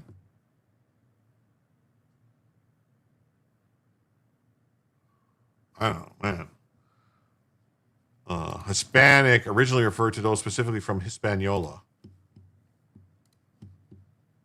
I don't know. No, I'm really confused. 5 foreign suspects arrested, so they arrested another one.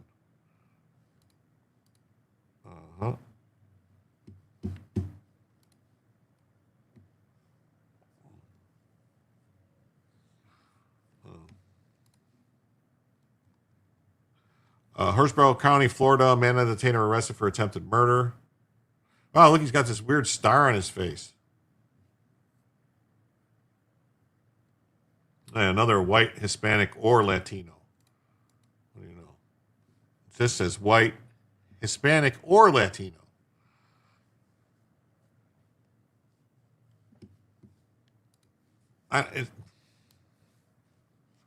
It's made up shit. Okay.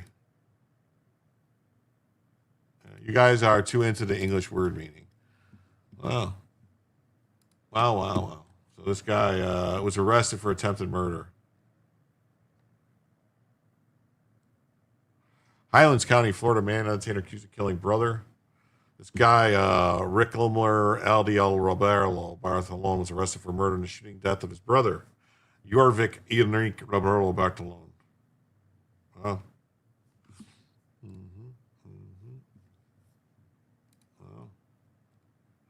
Valley County, Idaho, man and detainer accused of shooting his wife. Jose Mendoza was arrested for shooting his wife. He's now on an immigration detainer hold.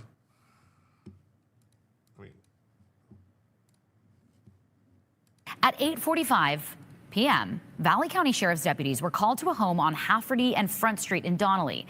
They found an adult who was shot. That victim was rushed to a hospital with life-threatening injuries. Investigators say the suspect, 38-year-old Jose Mendoza of Las Vegas, knew the victim and also pointed a gun at a child inside the home. Mendoza took off in his truck, which later slid off Highway 55 near Rainbow Bridge. He then reportedly got a ride to Eagle, where police spotted him around 10:30.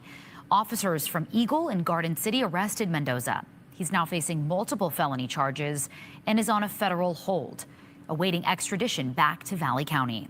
At 8:45 p.m. Crazy. Lubbock, Texas, illegal alien arrested for a home invasion. Court documents now identify the person shot and killed there.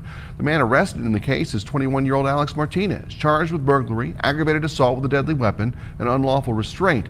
A victim told Slayton police 2 men barged into her home, and Alex Melgar was one of them. He attacked her with a large knife, held her down while Martinez attacked her daughter. But the daughter was able to call 911, and Melgar was shot and killed after police arrived. So far, no other details about the shooting have been released, and court records show Martinez says he was there to confront the daughter about sending messages to another man. Court documents now identify. Wow.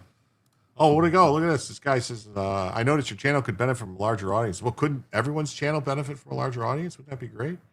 And with the right support, you could start earning up to $24 per hour on Kick. Wow.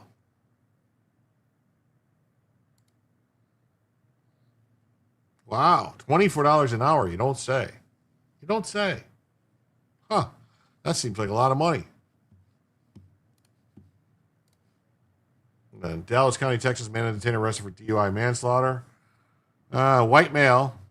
This white male. DUI manslaughter. Great stuff. Great stuff. Wichita County, Texas, man and detainer arrested for murder.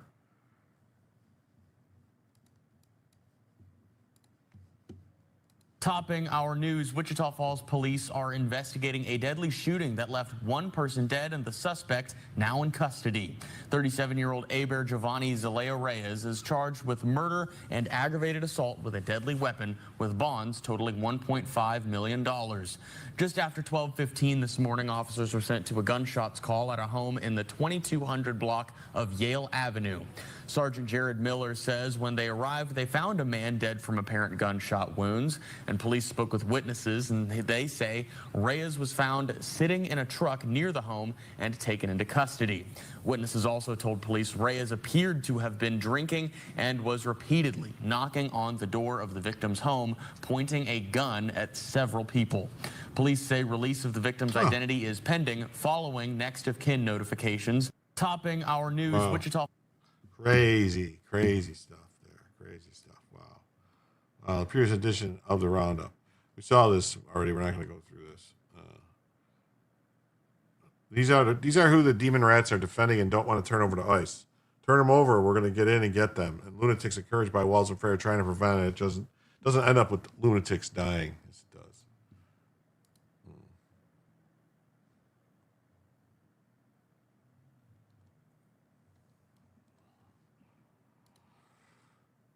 Then we got this story. This is good, right? This is good. Check this out. So we got hackers just targeted the Stop ICE website and threatened to leak everyone's identity to the feds.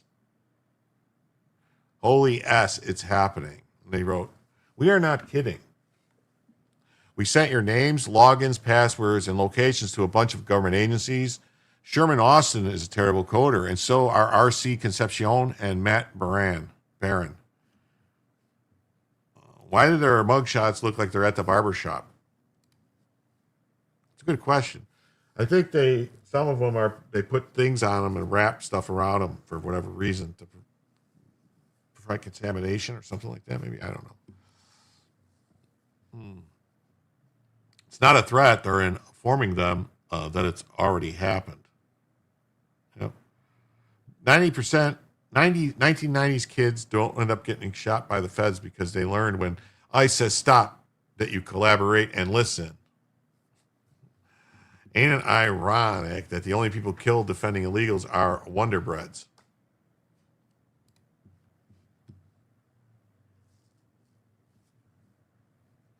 It is. Isn't it ironic? Don't you think? Isn't it just ironic? Don't you think?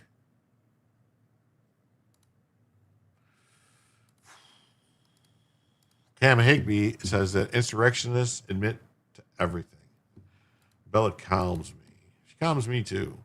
They want their people to die to create propaganda. In this document distributed on Signal, Minnesota activists lay out their goal is to impede ICE and create flashpoints. They describe flashpoints as moments of chaos where they can de-arrest, save illegal immigrants, or possibly can result in the murder of a comrade. Oh my God. That's crazy. They'll make expressly clear that they want flashpoints to occur. Oh. That's crazy. That's crazy. And then Data Republican comes in and says, Reddit starting to notice. Yeah, the hackers of Stop ICE weren't kidding. I can personally testify that the names, logins, and passwords were all sent to FBI, ICE, and HSI and more. Mostly awfuls out there. White liberals fighting for America to become a shithole. It's crazy. ICE is back with a brand new mission. Daily and nightly. Will it ever stop? No, it won't stop. We pull up as ICE and we go. Get out the illegals as fast as you can. ICE is coming back and he's going to demand something. I don't know. Sing a song. Help, I just received this text message from the phone number associated with stopice.net. Oh my God. Your information has been compromised and sent to the authorities. Sherman Austin is not to be trusted and is a terrible coder. Look at this. Uh-oh. What? Rut-roll, Shaggy. Rut-roll, Raggy. Someone's rut-roll.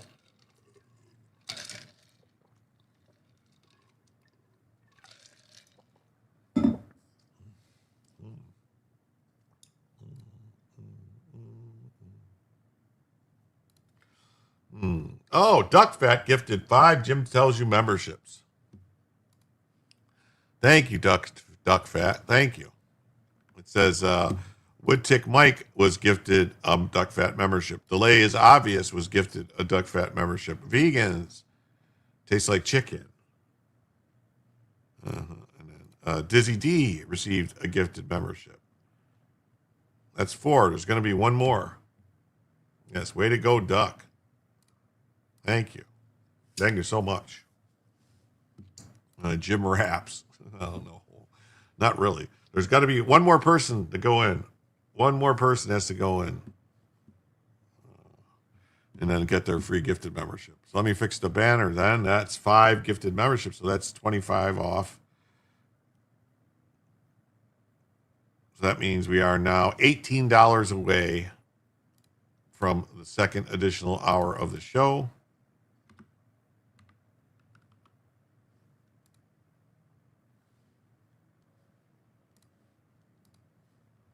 Thank you, Duck Fat. Yes. 5 new Rumble Clap infections. The rash lasts 30 days. Yes, it does. Congrats on all the red rashes. Thank you.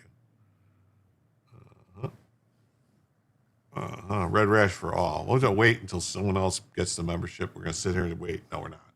We're going to go back to this and laugh at it. So, yeah, can someone please help me understand this text message, what it means? Holy crap, what a piece of crap that Sherman Austin is lying to his users outright like that. Please disregard the script trolls. Someone has attempted to flood our system and access our downstream carriers API to send messages. We're isolating the attempted attack. We also trace the signature of this attack to to a server associated with a CBP agent. So they're blaming it on a CBP agent. Man, that's crazy. And then Lisa comes in and says, Tactical assessment. Red Chinese victory. Impossible. America will never fall to communist invasion. Communism is the very definition of failure.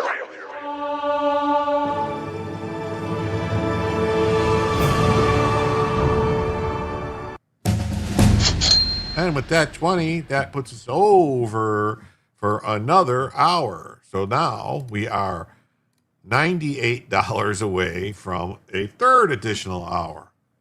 What do you know?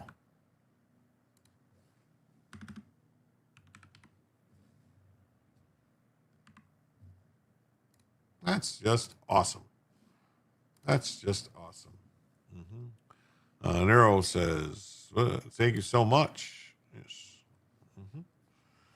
Howdy, y'all. Please hit the like button. Thanks, and great, and have a great evening. Well, thank you, Critter Sitter. Thanks for being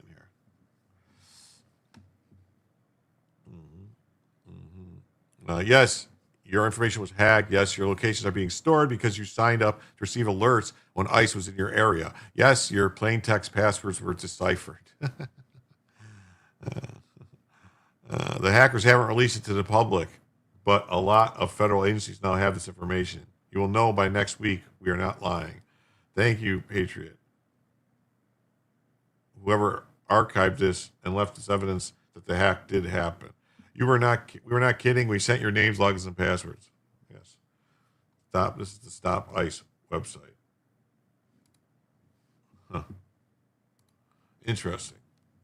We got this from illegal aliens from India arrested and charged federally in Ohio for fraud in a massive money laundering operation scamming American seniors out of their life savings. Huh. Mazel tov on the next hour. Well, thank you. I appreciate it. I may have to start posting and see if I can make some money. Divorces and moving 2,000 miles isn't going to be cheap. Yes. Thanks for the rally. Thank you for the rally. Yes. This attack several times, so they couldn't stop it the first few times. Yeah. Leftists want to kill ICE to protect this scum. Wow. Wow, wow, wow, wow, wow, wow, wow.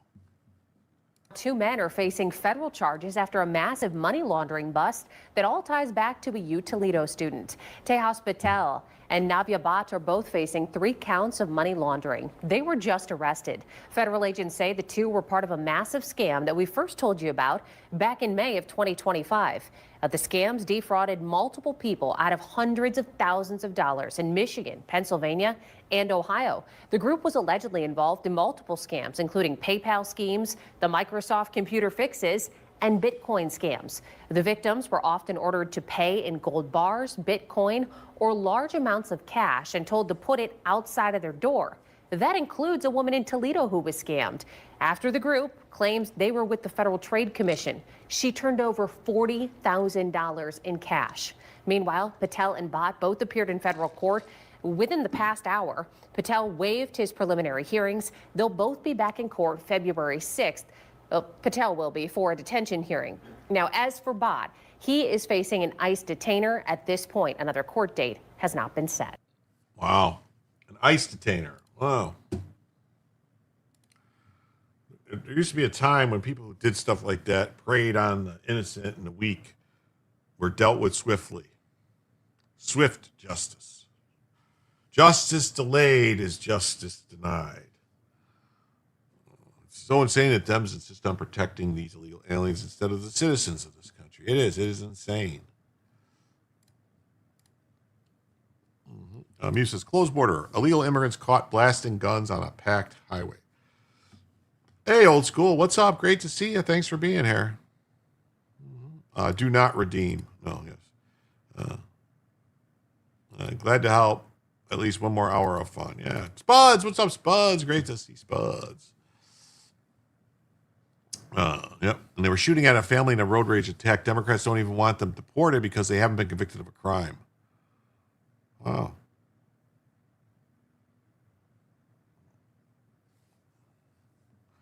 Why are all the Indians named Patel? Every store and motel runner owned by Patels. They claim they aren't related. I don't know.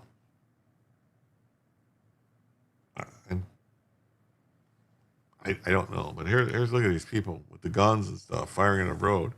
And there's this says New York Post, illegal immigrants caught blasting.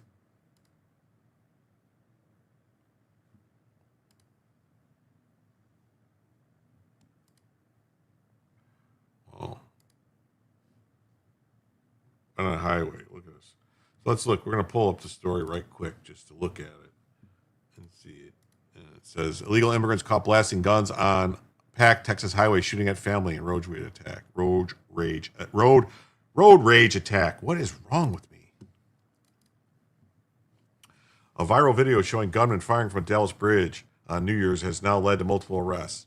Police department announced that Anthony Acevedo and Jose Alarcon Sanchez, both of Grand Prairie, were seen in multiple social media videos firing guns from the Margaret McDermott Bridge.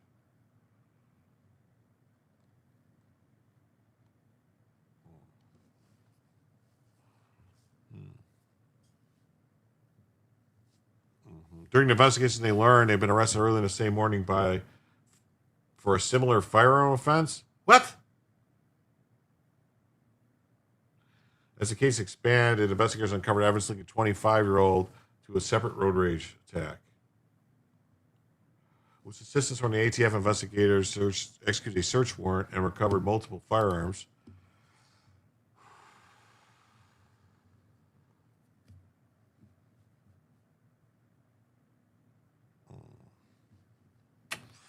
They're charged with discharge of a firearm in certain municipality, misdemeanor. So it's a misdemeanor. It's a fucking misdemeanor to stand on a highway bridge and shoot at cars as they go by. What? In what world is this a misdemeanor?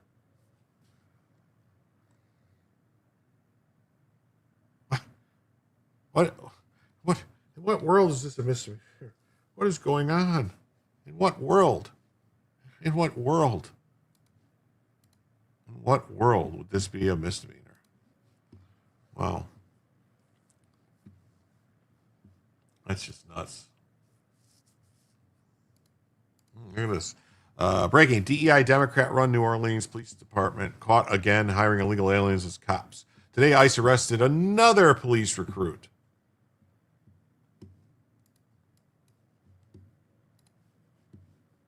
As of this morning, ICE did indeed take into custody one of our police recruits who was we hired and was in the police academy at the time.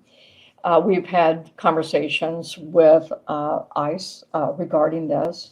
There was no struggle involved on our end when we were doing the hiring process. There was nothing that was in the packet that would have us have a reason to believe that this person did not have legal status. According to the ICE field director whom I spoke to regarding criminal history, there was none. So as a part of our hiring process, which he would have been subject to, we do run our candidate recruits through what we call a triple I process, which is a NCIC check for criminal history. So, and he cleared that, but there was a signed order by a judge for his removal back in December. Oh, so even though there was an order saying he was to be removed from the country, you assume what? Like, so did he use fake documents? You know, like how? Yeah. Oh, grandma. Yeah. I guess negligent endangerment with a deadly weapon is a misdemeanor. I guess. I don't know. It doesn't make sense to me. Branca says that these harbors of illegals, especially politicians, could face execution, especially if they commit serious crimes. I hope so. I sure hope so. I bet she still hasn't installed those sidewalk bollards. No, yeah, that's hard, you know. That's hard. It's hard to do. It's hard to do. Hard to do. Yeah. He told us he was good, so we took his word for it, you see. We got a human trafficker federally charged after shooting at a CBP helicopter yesterday in Arizona, then murderously opening fire to kill Border Patrol agents on the ground. This serves as a reminder to the dangers federal immigration agents face every day defending our country, defending us, the American people.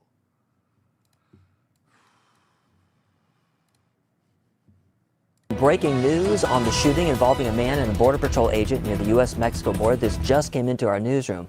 34-year-old Saurita man now faces federal charges after police say he shot at a U.S. Customs and Border Protection helicopter near Aravaca. Prosecutors say that Patrick Gary Schlegel is charged with assault on a federal officer, prohibited possession of a firearm, and transportation of an illegal alien. Police say a Border Patrol agent shot Schlegel, took him into custody, and brought him to the hospital. The U.S. Attorney's Office says the FBI and local police are still investigating, and more charges could follow. Breaking news on... More charges could follow. I hope so. Oh, look at this. Meet Minnesota Judge Caroline Lennon. So Spuds is now Einsatzgruppen, betrayers of the ghettos.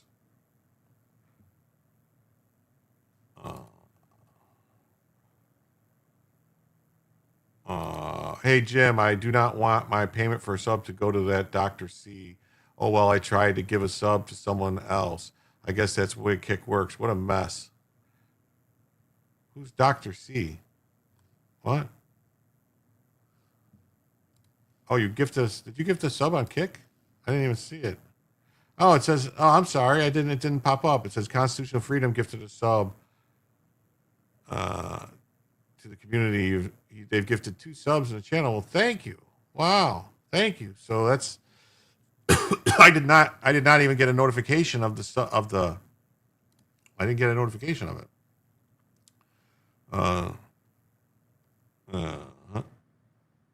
I'm not sure how salty duck fat would taste. Okay. Spam bot. Yeah, the spam bot got a gifted sub. That's crazy. Occam's razor. Oh, yeah. It's a perfect automated litter box. Humanity outlived its usefulness, so the cats put us into a singularity. Unfortunately, litter dust is causing the matrix to glitch. Oh, my God, it's crazy. Spam bot. Yeah, Dr. C was a guy who tried to get by his dumb services. Yeah, that's crazy. I don't know how Kick works it. Spuds Soros. No, I don't know how Kick works it either. But thank you so much. I got so that's a $5 off. So we are now $93 away from a third additional hour. Thank you so much, though. I appreciate it. All right, 2 minutes to go. Isn't that fraud to give a spam bot a subscription? It's Kick, so I don't know. I don't know how Kick works. I really don't. So meet this judge. Illegal alien Alexis Saborit was found guilty of first-degree murder for brutally beating and beheading America Thayer with an 8-pound dumbbell and machete. The judge ruled him not guilty by reason of mental illness, claiming his delusions meant he didn't understand his actions were morally wrong. What? This is how twisted and demonic activist judges have become. It's sickening. Sickening. Oh, look. Oh.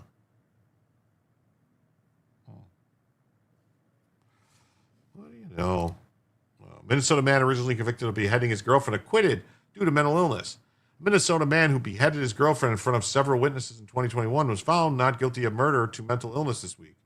Alexis Saborit was originally convicted in May 11th in the first-degree premeditated murder.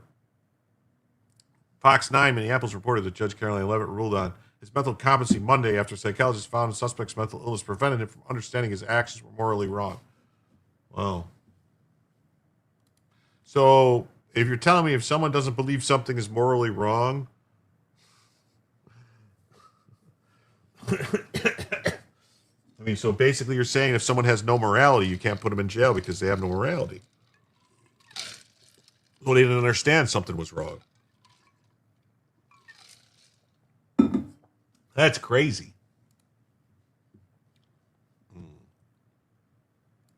He is Nigerian, so it's okay. All right. Yeah. Well, no one's about the law. I'm sure no longer I agree with this insanity defense. Yeah. It's quite crazy.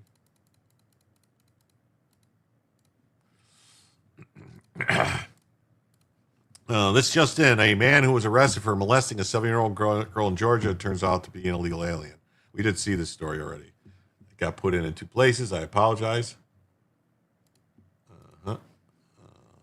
This guy was arrested for criminal sexual conduct. He has an immigration detainer hold. 4th degree criminal sexual conduct and contact in the 4th degree. Well, he's a Hispanic by race, so Joe's got to eat that one. No. We got this story.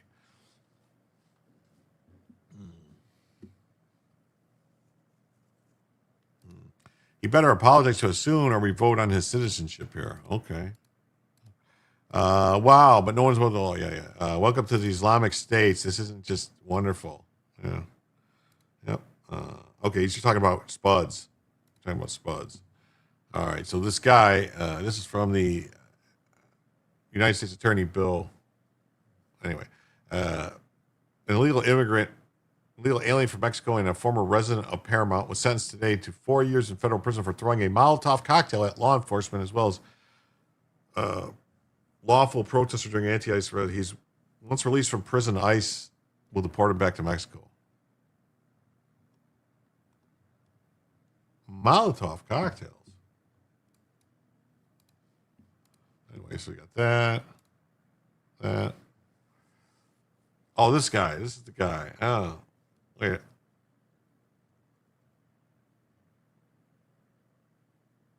Oh, I think I remember the story. Miami-Dade. Oh, wait, we saw this one. This is the stabbing. in Miami-Dade? Maybe. No, this can't be, because this guy was arrested. White male, arrested for stabbing in Miami-Dade. Israel Mendoza was arrested for attempted murder with a deadly weapon.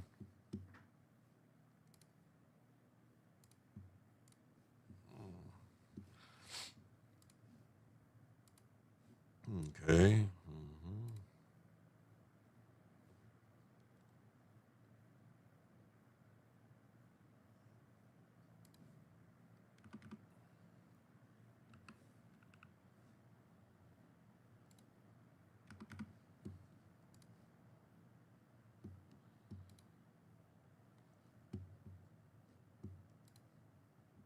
Sorry.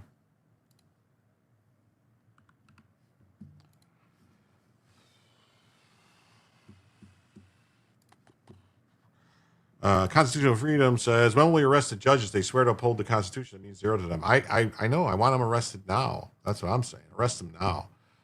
Arrest them now. Arrest them now. It's Davidson County, Tennessee. I'm not sure if this guy, Awad, is a confirmed illegal alien or not. He certainly has a detainer. 2018 felony aggravated assault, dismissed.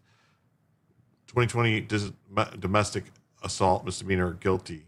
2023 domestic assault, dismissed. I sent you the Bronco video from Joe's show. Okay, cool. I'll have to watch it.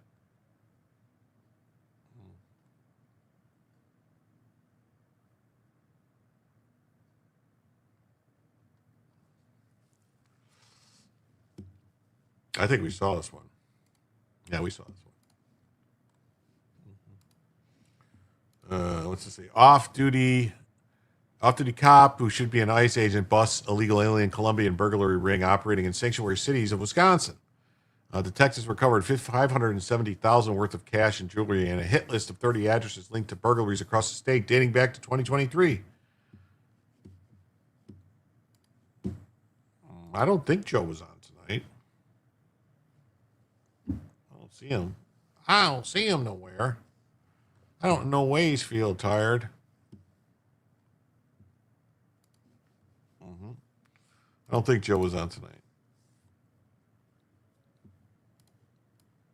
Although they were arrested in Grafton, authorities say the investigation actually started in Beaver Dam. Tonight I spoke with one of the detectives there who explained how a little old-fashioned police work helped connect the dots.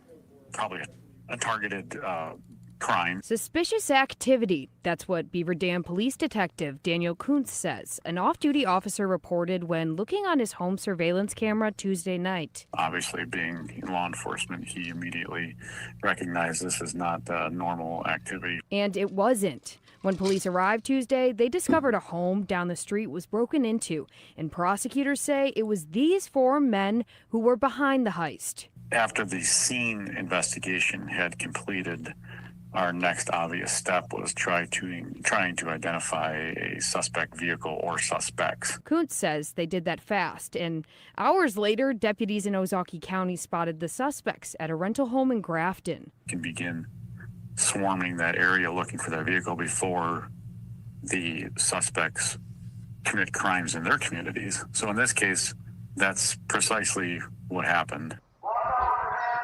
Surveillance video captured tactical units negotiating with the suspects, who police eventually arrested. When detectives searched the rental home, they discovered nearly $600,000 worth of cash, jewelry, and a hit list of 30 addresses linked to burglaries across the state dating back to 2023. Investigators say they specifically targeted business owners of Asian descent. All four men are now charged with 4 counts of concealing stolen property. The sheriff's office says 3 of the 4 defendants are from Colombia. The court set bail for all 4 men at $1 million. Wow, that's a lot. Hey, look at Spuds comes in for 5, so let's get this show on the road and rally. We need more Jimsomnia. Thank you, Spuds, for the 5. It's greatly appreciated. And with that, that takes us down to $88 away from a third additional hour. 88. Gundam says that Rackets is doing another member stream, so fuck the ghetto again. I don't know what's up with Rackets. I really don't. I don't know what's with all these member shows. I don't know why he's doing it. Dems, they were from the local church doing free safety inspections. Racists. Yes. Councilor Fritz says, I agree with you, Jim. Ignore the trolls. When young, I was told to be like a duck, ignore ignorant people, let it roll off and keep going, doing what is right. After almost 70 years, it keeps me sane. Realizing I was proven right at some point, it never has failed me. Well, that's awesome, dude. That's awesome. And wow. Thank you so much for, watching and hanging out on Kick. I appreciate it. Rachel Bloom says, I like Rackets, but I'm poor. I can't afford memberships. Well, I could, if you guys voted and you wanted to watch Rackets, we could pull it up and watch them and laugh at them. I mean, I am a member. Charles is here and says, low likelihood of severe penalty. Data indicates that a large majority of judges facing misconduct charges are allowed to remain in office or return to the bench as described by the Harvard Law Review. I know. Rackets is probably doing something similar to Bronca trying to boost memberships. Well, I think what Rackets is doing is he's trying to maybe, you could be right, but he might be trying to make up for the year or so that he didn't stream when people were paying him memberships every month and he wasn't streaming. I was told it's a very large number of people paid for memberships the entire time he was away.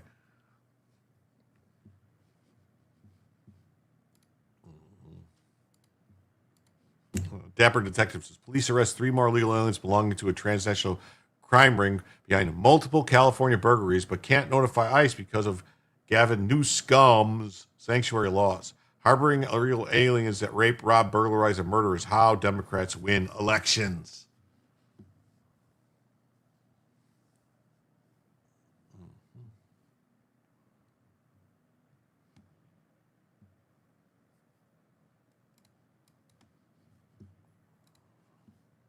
Aerial video from a police surveillance operation showing what officials describe as a group of suspects driving south from Los Angeles, suspiciously entering a high-end community in Irvine. Got out of the vehicle and started jumping fence lines and running through bushes with backpacks on. Irvine Public Information Officer Ziggy Azarkan says the group was on their radar, suspected of multiple home burglaries in Orange County. Several neighboring homes in Newport Beach had been hit over the past few months, and detectives there identified a suspect vehicle and partnered with Irvine. Recent alerts in Newport detailing shattered sliding glass doors, cut window screens, ransacked primary bedrooms, and stolen jewelry, handbags, and cash. These groups like to hit homes in high-end areas. They primarily target homes that back up to hillsides.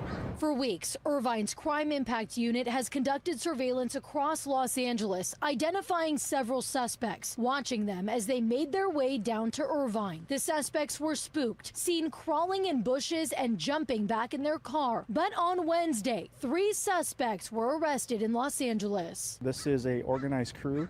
We wouldn't be surprised if they hit other places all throughout Southern California. The suspects, John Brian Solis Reynoso, Francisco Alegria, and Daniel Mejias Reynoso, were arrested and accused of burglary and conspiracy to commit a crime. Any neighborhood, any place is subject to people breaking into their homes. Residents in the area relieved. We've had a few burglaries on my street, and they'll come up through the canyons, and they're very quick and efficient and well researched. So when they're actually caught, it's great news for everybody.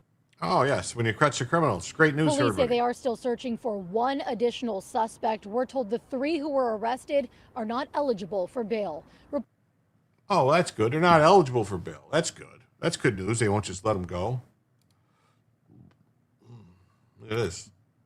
ICE agents chase down a migrant sex predator after judge allows him to stroll out of a New York City courtroom.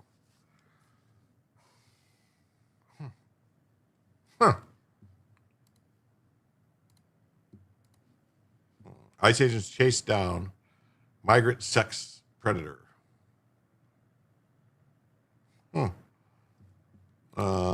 Probable illegals, but Kelly does not want to admit they are illegals.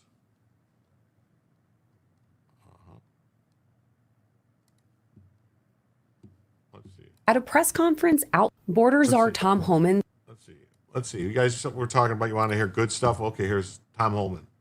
Borders czar Tom Homan says he's making some headway to quell the unrest in Minneapolis amid the ongoing immigration crackdown and the subsequent protests. At a press conference outlining his progress, he didn't pass up the opportunity to throw some shade at the now sidelined Homeland Security Secretary Kristi Noem and former Border Patrol Commander at Large Greg Bavino. I didn't come to Minnesota for photo ops or headlines. You haven't seen me. I came here to seek solutions. And that's what we're going to do. Homan also admitted the feds haven't carried out their mission in Minnesota perfectly. Another dig?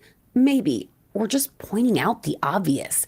And he said his meeting with local officials produced a great deal of progress. He noted after speaking with Minnesota Attorney General Keith Ellison that county jails may notify ICE of release dates for detainees that present a public safety risk so the agency can take custody of them. Even with the situation seemingly improving on the ground, Homan made it clear that he still stands firmly with the administration's hawkish stance on illegal immigration and those who try to thwart it, warning far-left groups that, quote, justice is coming if they obstruct lawful operations. If you have your First Amendment rights, I support that. You have the right to protest. I'm just asking you to keep it peaceful. But threatening law enforcement officers, engaging in impeding and obstruction and assault is never okay. And there will be zero tolerance. Hey, Rocky McCobb finally got the last gift of membership over on Rumble. Assault and ICE officers, you will be arrested. Sticking with Minnesota, Senator Amy Klobuchar, currently serving her fourth. Yeah, hawkish. Hawkish, yes, it's a hawkish. Enforcing the law is hawkish. Well, what was it called then, what was done before? Dovish or retardish? Something. An alleged crack-smoking sexual predator migrant wanted by ICE was allowed to flee through the back door of a Manhattan courthouse, infuriating federal agents. Gerardo Magomora was arrested for shoplifting and possession of stolen property after snatching 139 H&M. Whose country of origin was not disclosed, was collared on the Upper West Side for possession of crack cocaine. Mora was busted for attempted rape and strangulation after he followed a 21-year-old woman home in Midtown. He was stopped by a bystander who heard the woman's cries and came to her aid. Wow. Federal authorities have been looking for more on a criminal arrest warrant under section of the U.S. Code that concerns reentry of removed aliens. So this guy had an actual legit felony warrant for his arrest, because that's a felony to reenter after you're removed. So here's the judge. But on Thursday, in a court hearing on a desk appearance tickets, the judge let Mara walk out of the courtroom. The shoplifting charge itself was not bail eligible, but Judge Sheridan, a demon rat who won a special election last year, would have had the federal arrest warrant, two sources told the Post. The warrant is actually put in a folder for the judge to peruse on the bench. Everything was sent over to the courthouse by ICE. But instead of handing over to waiting ICE agents, Mora was allowed to slip out the back door of the Manhattan courthouse. They refused to hand him over. They let him out the back to avoid ICE. Like, this is no different than that Judge Dugan case.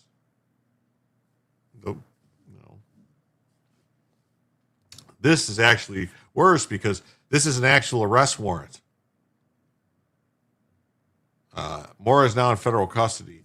The Department of Justice could prosecute Mora, deport him, or both. Because it's a sanctuary city, New York doesn't work with the feds when it comes to immigration enforcement, but allegations of actively obstructing the feds are unusual. The feds have recently delivered warrants for 3 other criminal migrants that haven't been honored. Unfortunately, that's what we do now, said a longtime NYPD officer, dismayed by the city's policy of icing out ICE. We don't acknowledge any federal anything. I don't think it's right. They came into the country the wrong way, and they have committed a crime. Yes, prosecute the damn judges, definitely. Yeah, penicillin doesn't remove the red rash. Do any of these libs look at where any of these invaders come from or how they live there? Without laws, you can't have a civilization. A prosecutor like Dugan, sent her to prison immediately. I think it might be more serious than that, because this was an actual arrest warrant.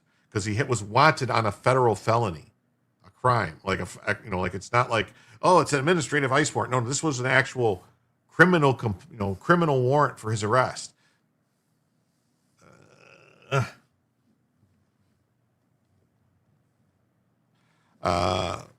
They should be deported to Cop Daddy. You should be able to hand them over to the feds. Milwaukee Judge Hannah Dugan faces up to 5 years in prison after she was convicted on felony obstruction last year for helping an immigrant evade ICE in her courtroom.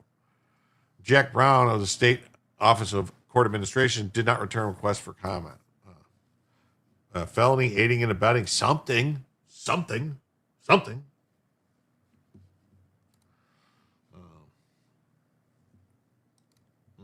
Got Minnesota DHS Commissioner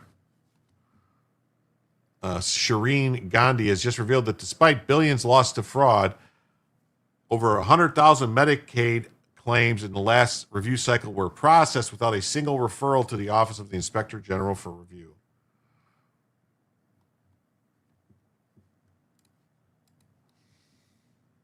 So they know about the fraud. They don't seem to care. As a part of the prepayment review process, approximately how many claims have gone through that process? Commissioner.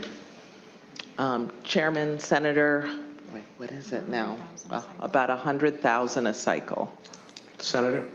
Thank you, Mr. Chair. Thank you, Commissioner. So about 100,000 claims.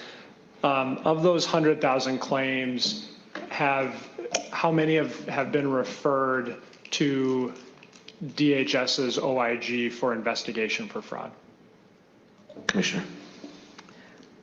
Chairman, Senator, none yet.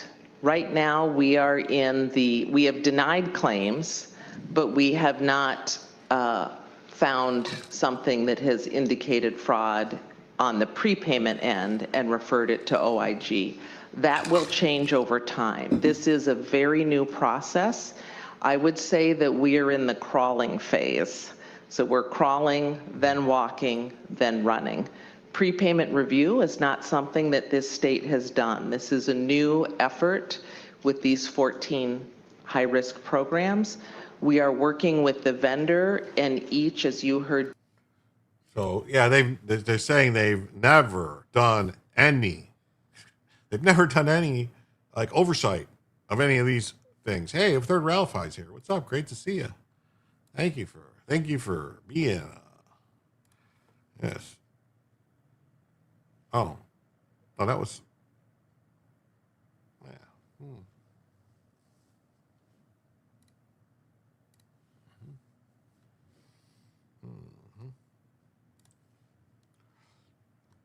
I am really losing it here. I hope the wind dies down here tomorrow where I can get some fajitas. I was so strong today it blew me off the road. I don't like to drive when it's like that. It was very, very. Hey, good to see you too. Yeah, they need to go get into the swimming phase. Yeah, or sinking phase, one of the two.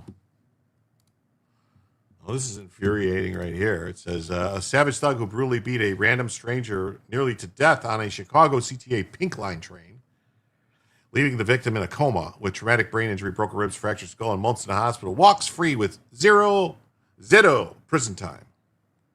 The 45-year-old Jesus Ramirez pleaded guilty to aggravated battery this week and was sentenced to 2 years in prison. 2 years in prison. 2 years in prison for beating somebody, putting him in a coma.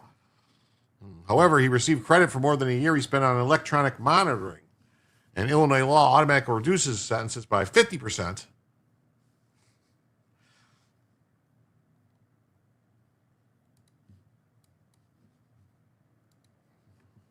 Fox 32 in Chicago, as a local report says, a man accused of nearly beating another passenger to death aboard a train will not spend any time in prison. The 44-year-old suspect pleaded guilty to aggravated battery. He was sentenced to 2 years, but received credit for over a year spent on electronic monitoring. And Fox 32 in Chicago, as a local report says,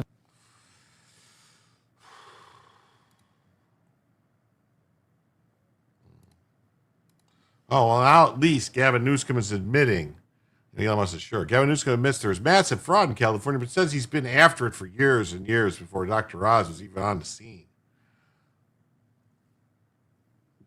we talked about it last night when Newsom accused Oz of being a bigot because, he's Turkish descent and going after the Russians and the Armenians or whatever was a problem. Dr. Oz might have be living in Oz when he went down attacking the Armenian community just a few days ago. A business that's down now 30%. Poor guy, small businessman, running a bakery because he decided to do a little TikTok video or something, saying they're somehow connected to the mob around hospice. Well, hospice, we've been after that for years and years before Oz was even on the scene. 2021, we did a moratorium on new hospice program. 280 we shuttered. We've been after this for years and years and years. We want an open hand, not a closed fist. We absolutely are here to be a partner to go after waste, fraud. Oh, he wants an open hand to put something in his hand, not a closed fist to stop stuff. You see, there's a difference. And abuse. I started something called ODI, Office Digital Innovation. I did not, my mistake, do it with a chainsaw. Had I done that, you would know about it. Channel 50 had some great cartoons when I was a kid, like Spectre Man and stuff like that. Yeah. Rachel Boone just trying to help Jim with the algorithm. I appreciate it. Did you hear Lou Holtz is in hospice? Oh, no. Hey, what's up, fellow Jim Somniacs? Virgin Freedom TV, great to see you. Newscomb has gotten rich off of that. Yeah. Hey, Greaseball, you sure are a slacker. Oh, I know. We just began the Office of Digital Innovation, and we started to begin a process of reforming our procurement and our strategies on technology across the board, but also on the issues of waste, fraud, and abuse. By the way, ODI was a partnership with the Health and Human Service to create the new EBD card, which again is leading the nation. I'm humbled in this perspective. No one's denying these issues, but let's also not deny this is purely political. Oh, it's purely political. Oh, it's purely political. Purely political. Okay. That says they tried to hide their crimes. When Doge went to audit the African Development Foundation, its CFO locked him out. The move was heralded by Democrats and the media as heroic. Turns out, when the people resist audits, it's because senior official at the U.S. African Development Foundation agrees to plead guilty to accepting gratuities and making false statements. Whistleblowers came forward about this corrupted agency.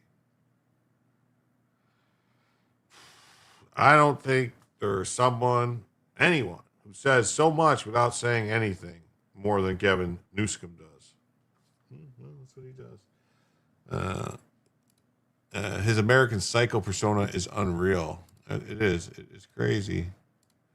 It is crazy. Wow.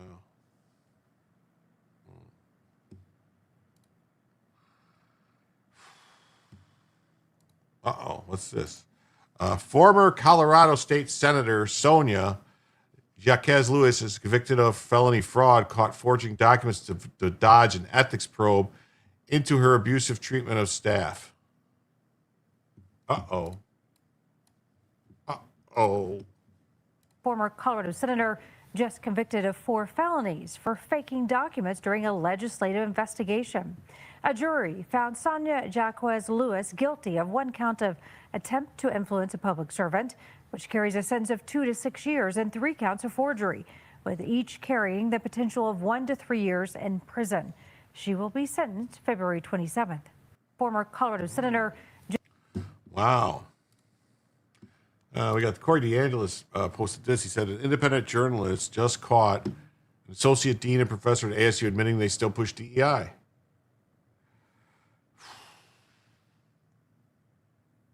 Is she an engine? I don't know. Judicial Watch is awesome. We wouldn't know anything about the Clintons and Russiagate if it wasn't for their constant FOIA requests. Yeah. Yes. Says we're just kind of embedded. It's who we are.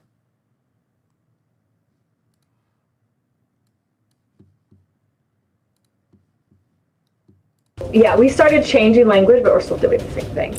To get ahead of it and to not become a target, we've shifted some of our language. we received a report that you were bragging about ignoring the executive order banning DEI. Is that true? Wow. Yeah, we started changing. Wow, that's crazy.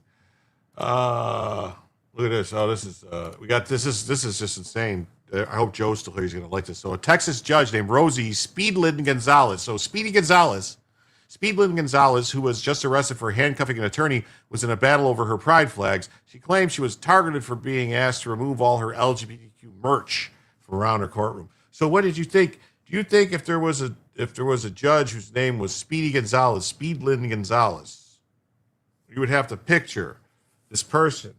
Speedlin Gonzalez would be somebody who's like very athletic, right? You think? Maybe?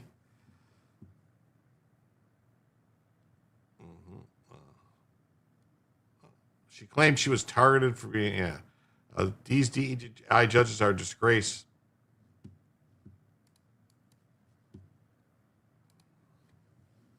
Judge Rosie Speedlin Gonzalez became the first openly gay judge to be elected in Bexar County.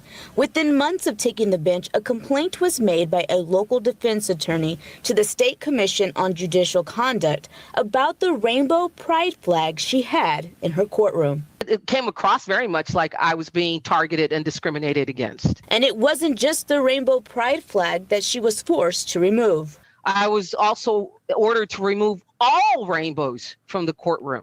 My mouse pad, the pen that I used, the robe where I had a sarape, colors. Gonzalez states her disappointment is also because other judges across the state have not been required to remove flags or different color robes from their courtrooms. Are they going to go to these judges who have an Irish flag in their courtroom or wear a camouflage robe when they want to, or, make sure that out in the rural counties there isn't a Confederate flag flying in some little JP court? She has since made an appeal on the ruling and is awaiting to get her day in court, which can come later this year. And as she waits, she's making sure to continue to be a leading advocate for the LGBTQ plus community any way she can. It's become a year-round type of approach to life, to live authentically and to live out loud. The State Commission on Judicial Conduct does not comment on pending litigation. An appellate court of 3 justices is expected to preside over this hearing in Austin. Erica does not. Yeah. Oh, look at this. Feds indicted Detroit judge accused of stealing homes. YouTube censored this? What did they censor?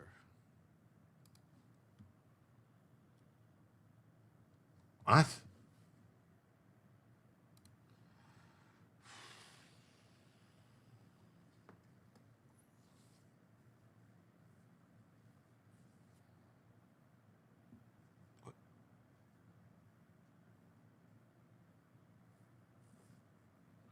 Oh, YouTube censored this.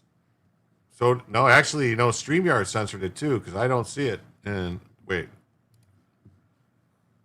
YouTube censored this, repeal the 19th. That's crazy. She looks like one of those Ninja Turtles. Yes, she definitely does. Definitely does. So let's see. According to the indictment, Judge Andrea Bradley Baskin. Wait, wasn't Carol Baskin the villain of the Tiger King story? I wonder if this is any relation. Was selling homes belonging to vulnerable people in the probate system to friends and flipping them for a profit. I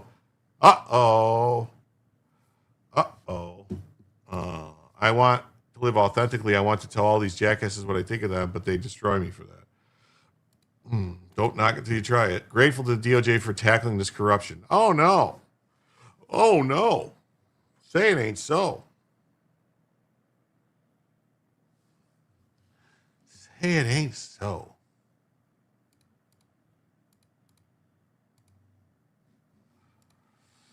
Say it ain't so. Anyway, oh man, Jimmy Baskin was the kid from Big. Okay. Don't knock it till you try it. I can't go barefoot. Okay.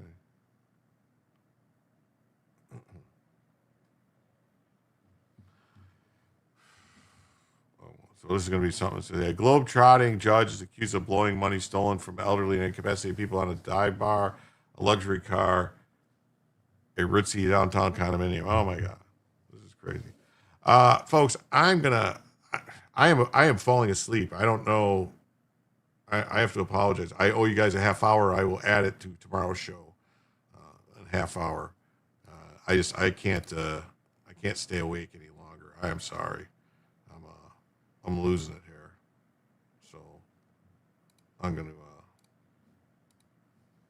apologize to everybody, and I will add the half hour to the show tomorrow. And I'm like, I don't know. I'm still sick, so that's part of it too. But I want to thank everybody who's here tonight. And I don't know if I can send anybody anywhere. Let me see. MG Law's going. That's what I'll do. MG Law. Customization. Redirect. MG Law. What? MG Law.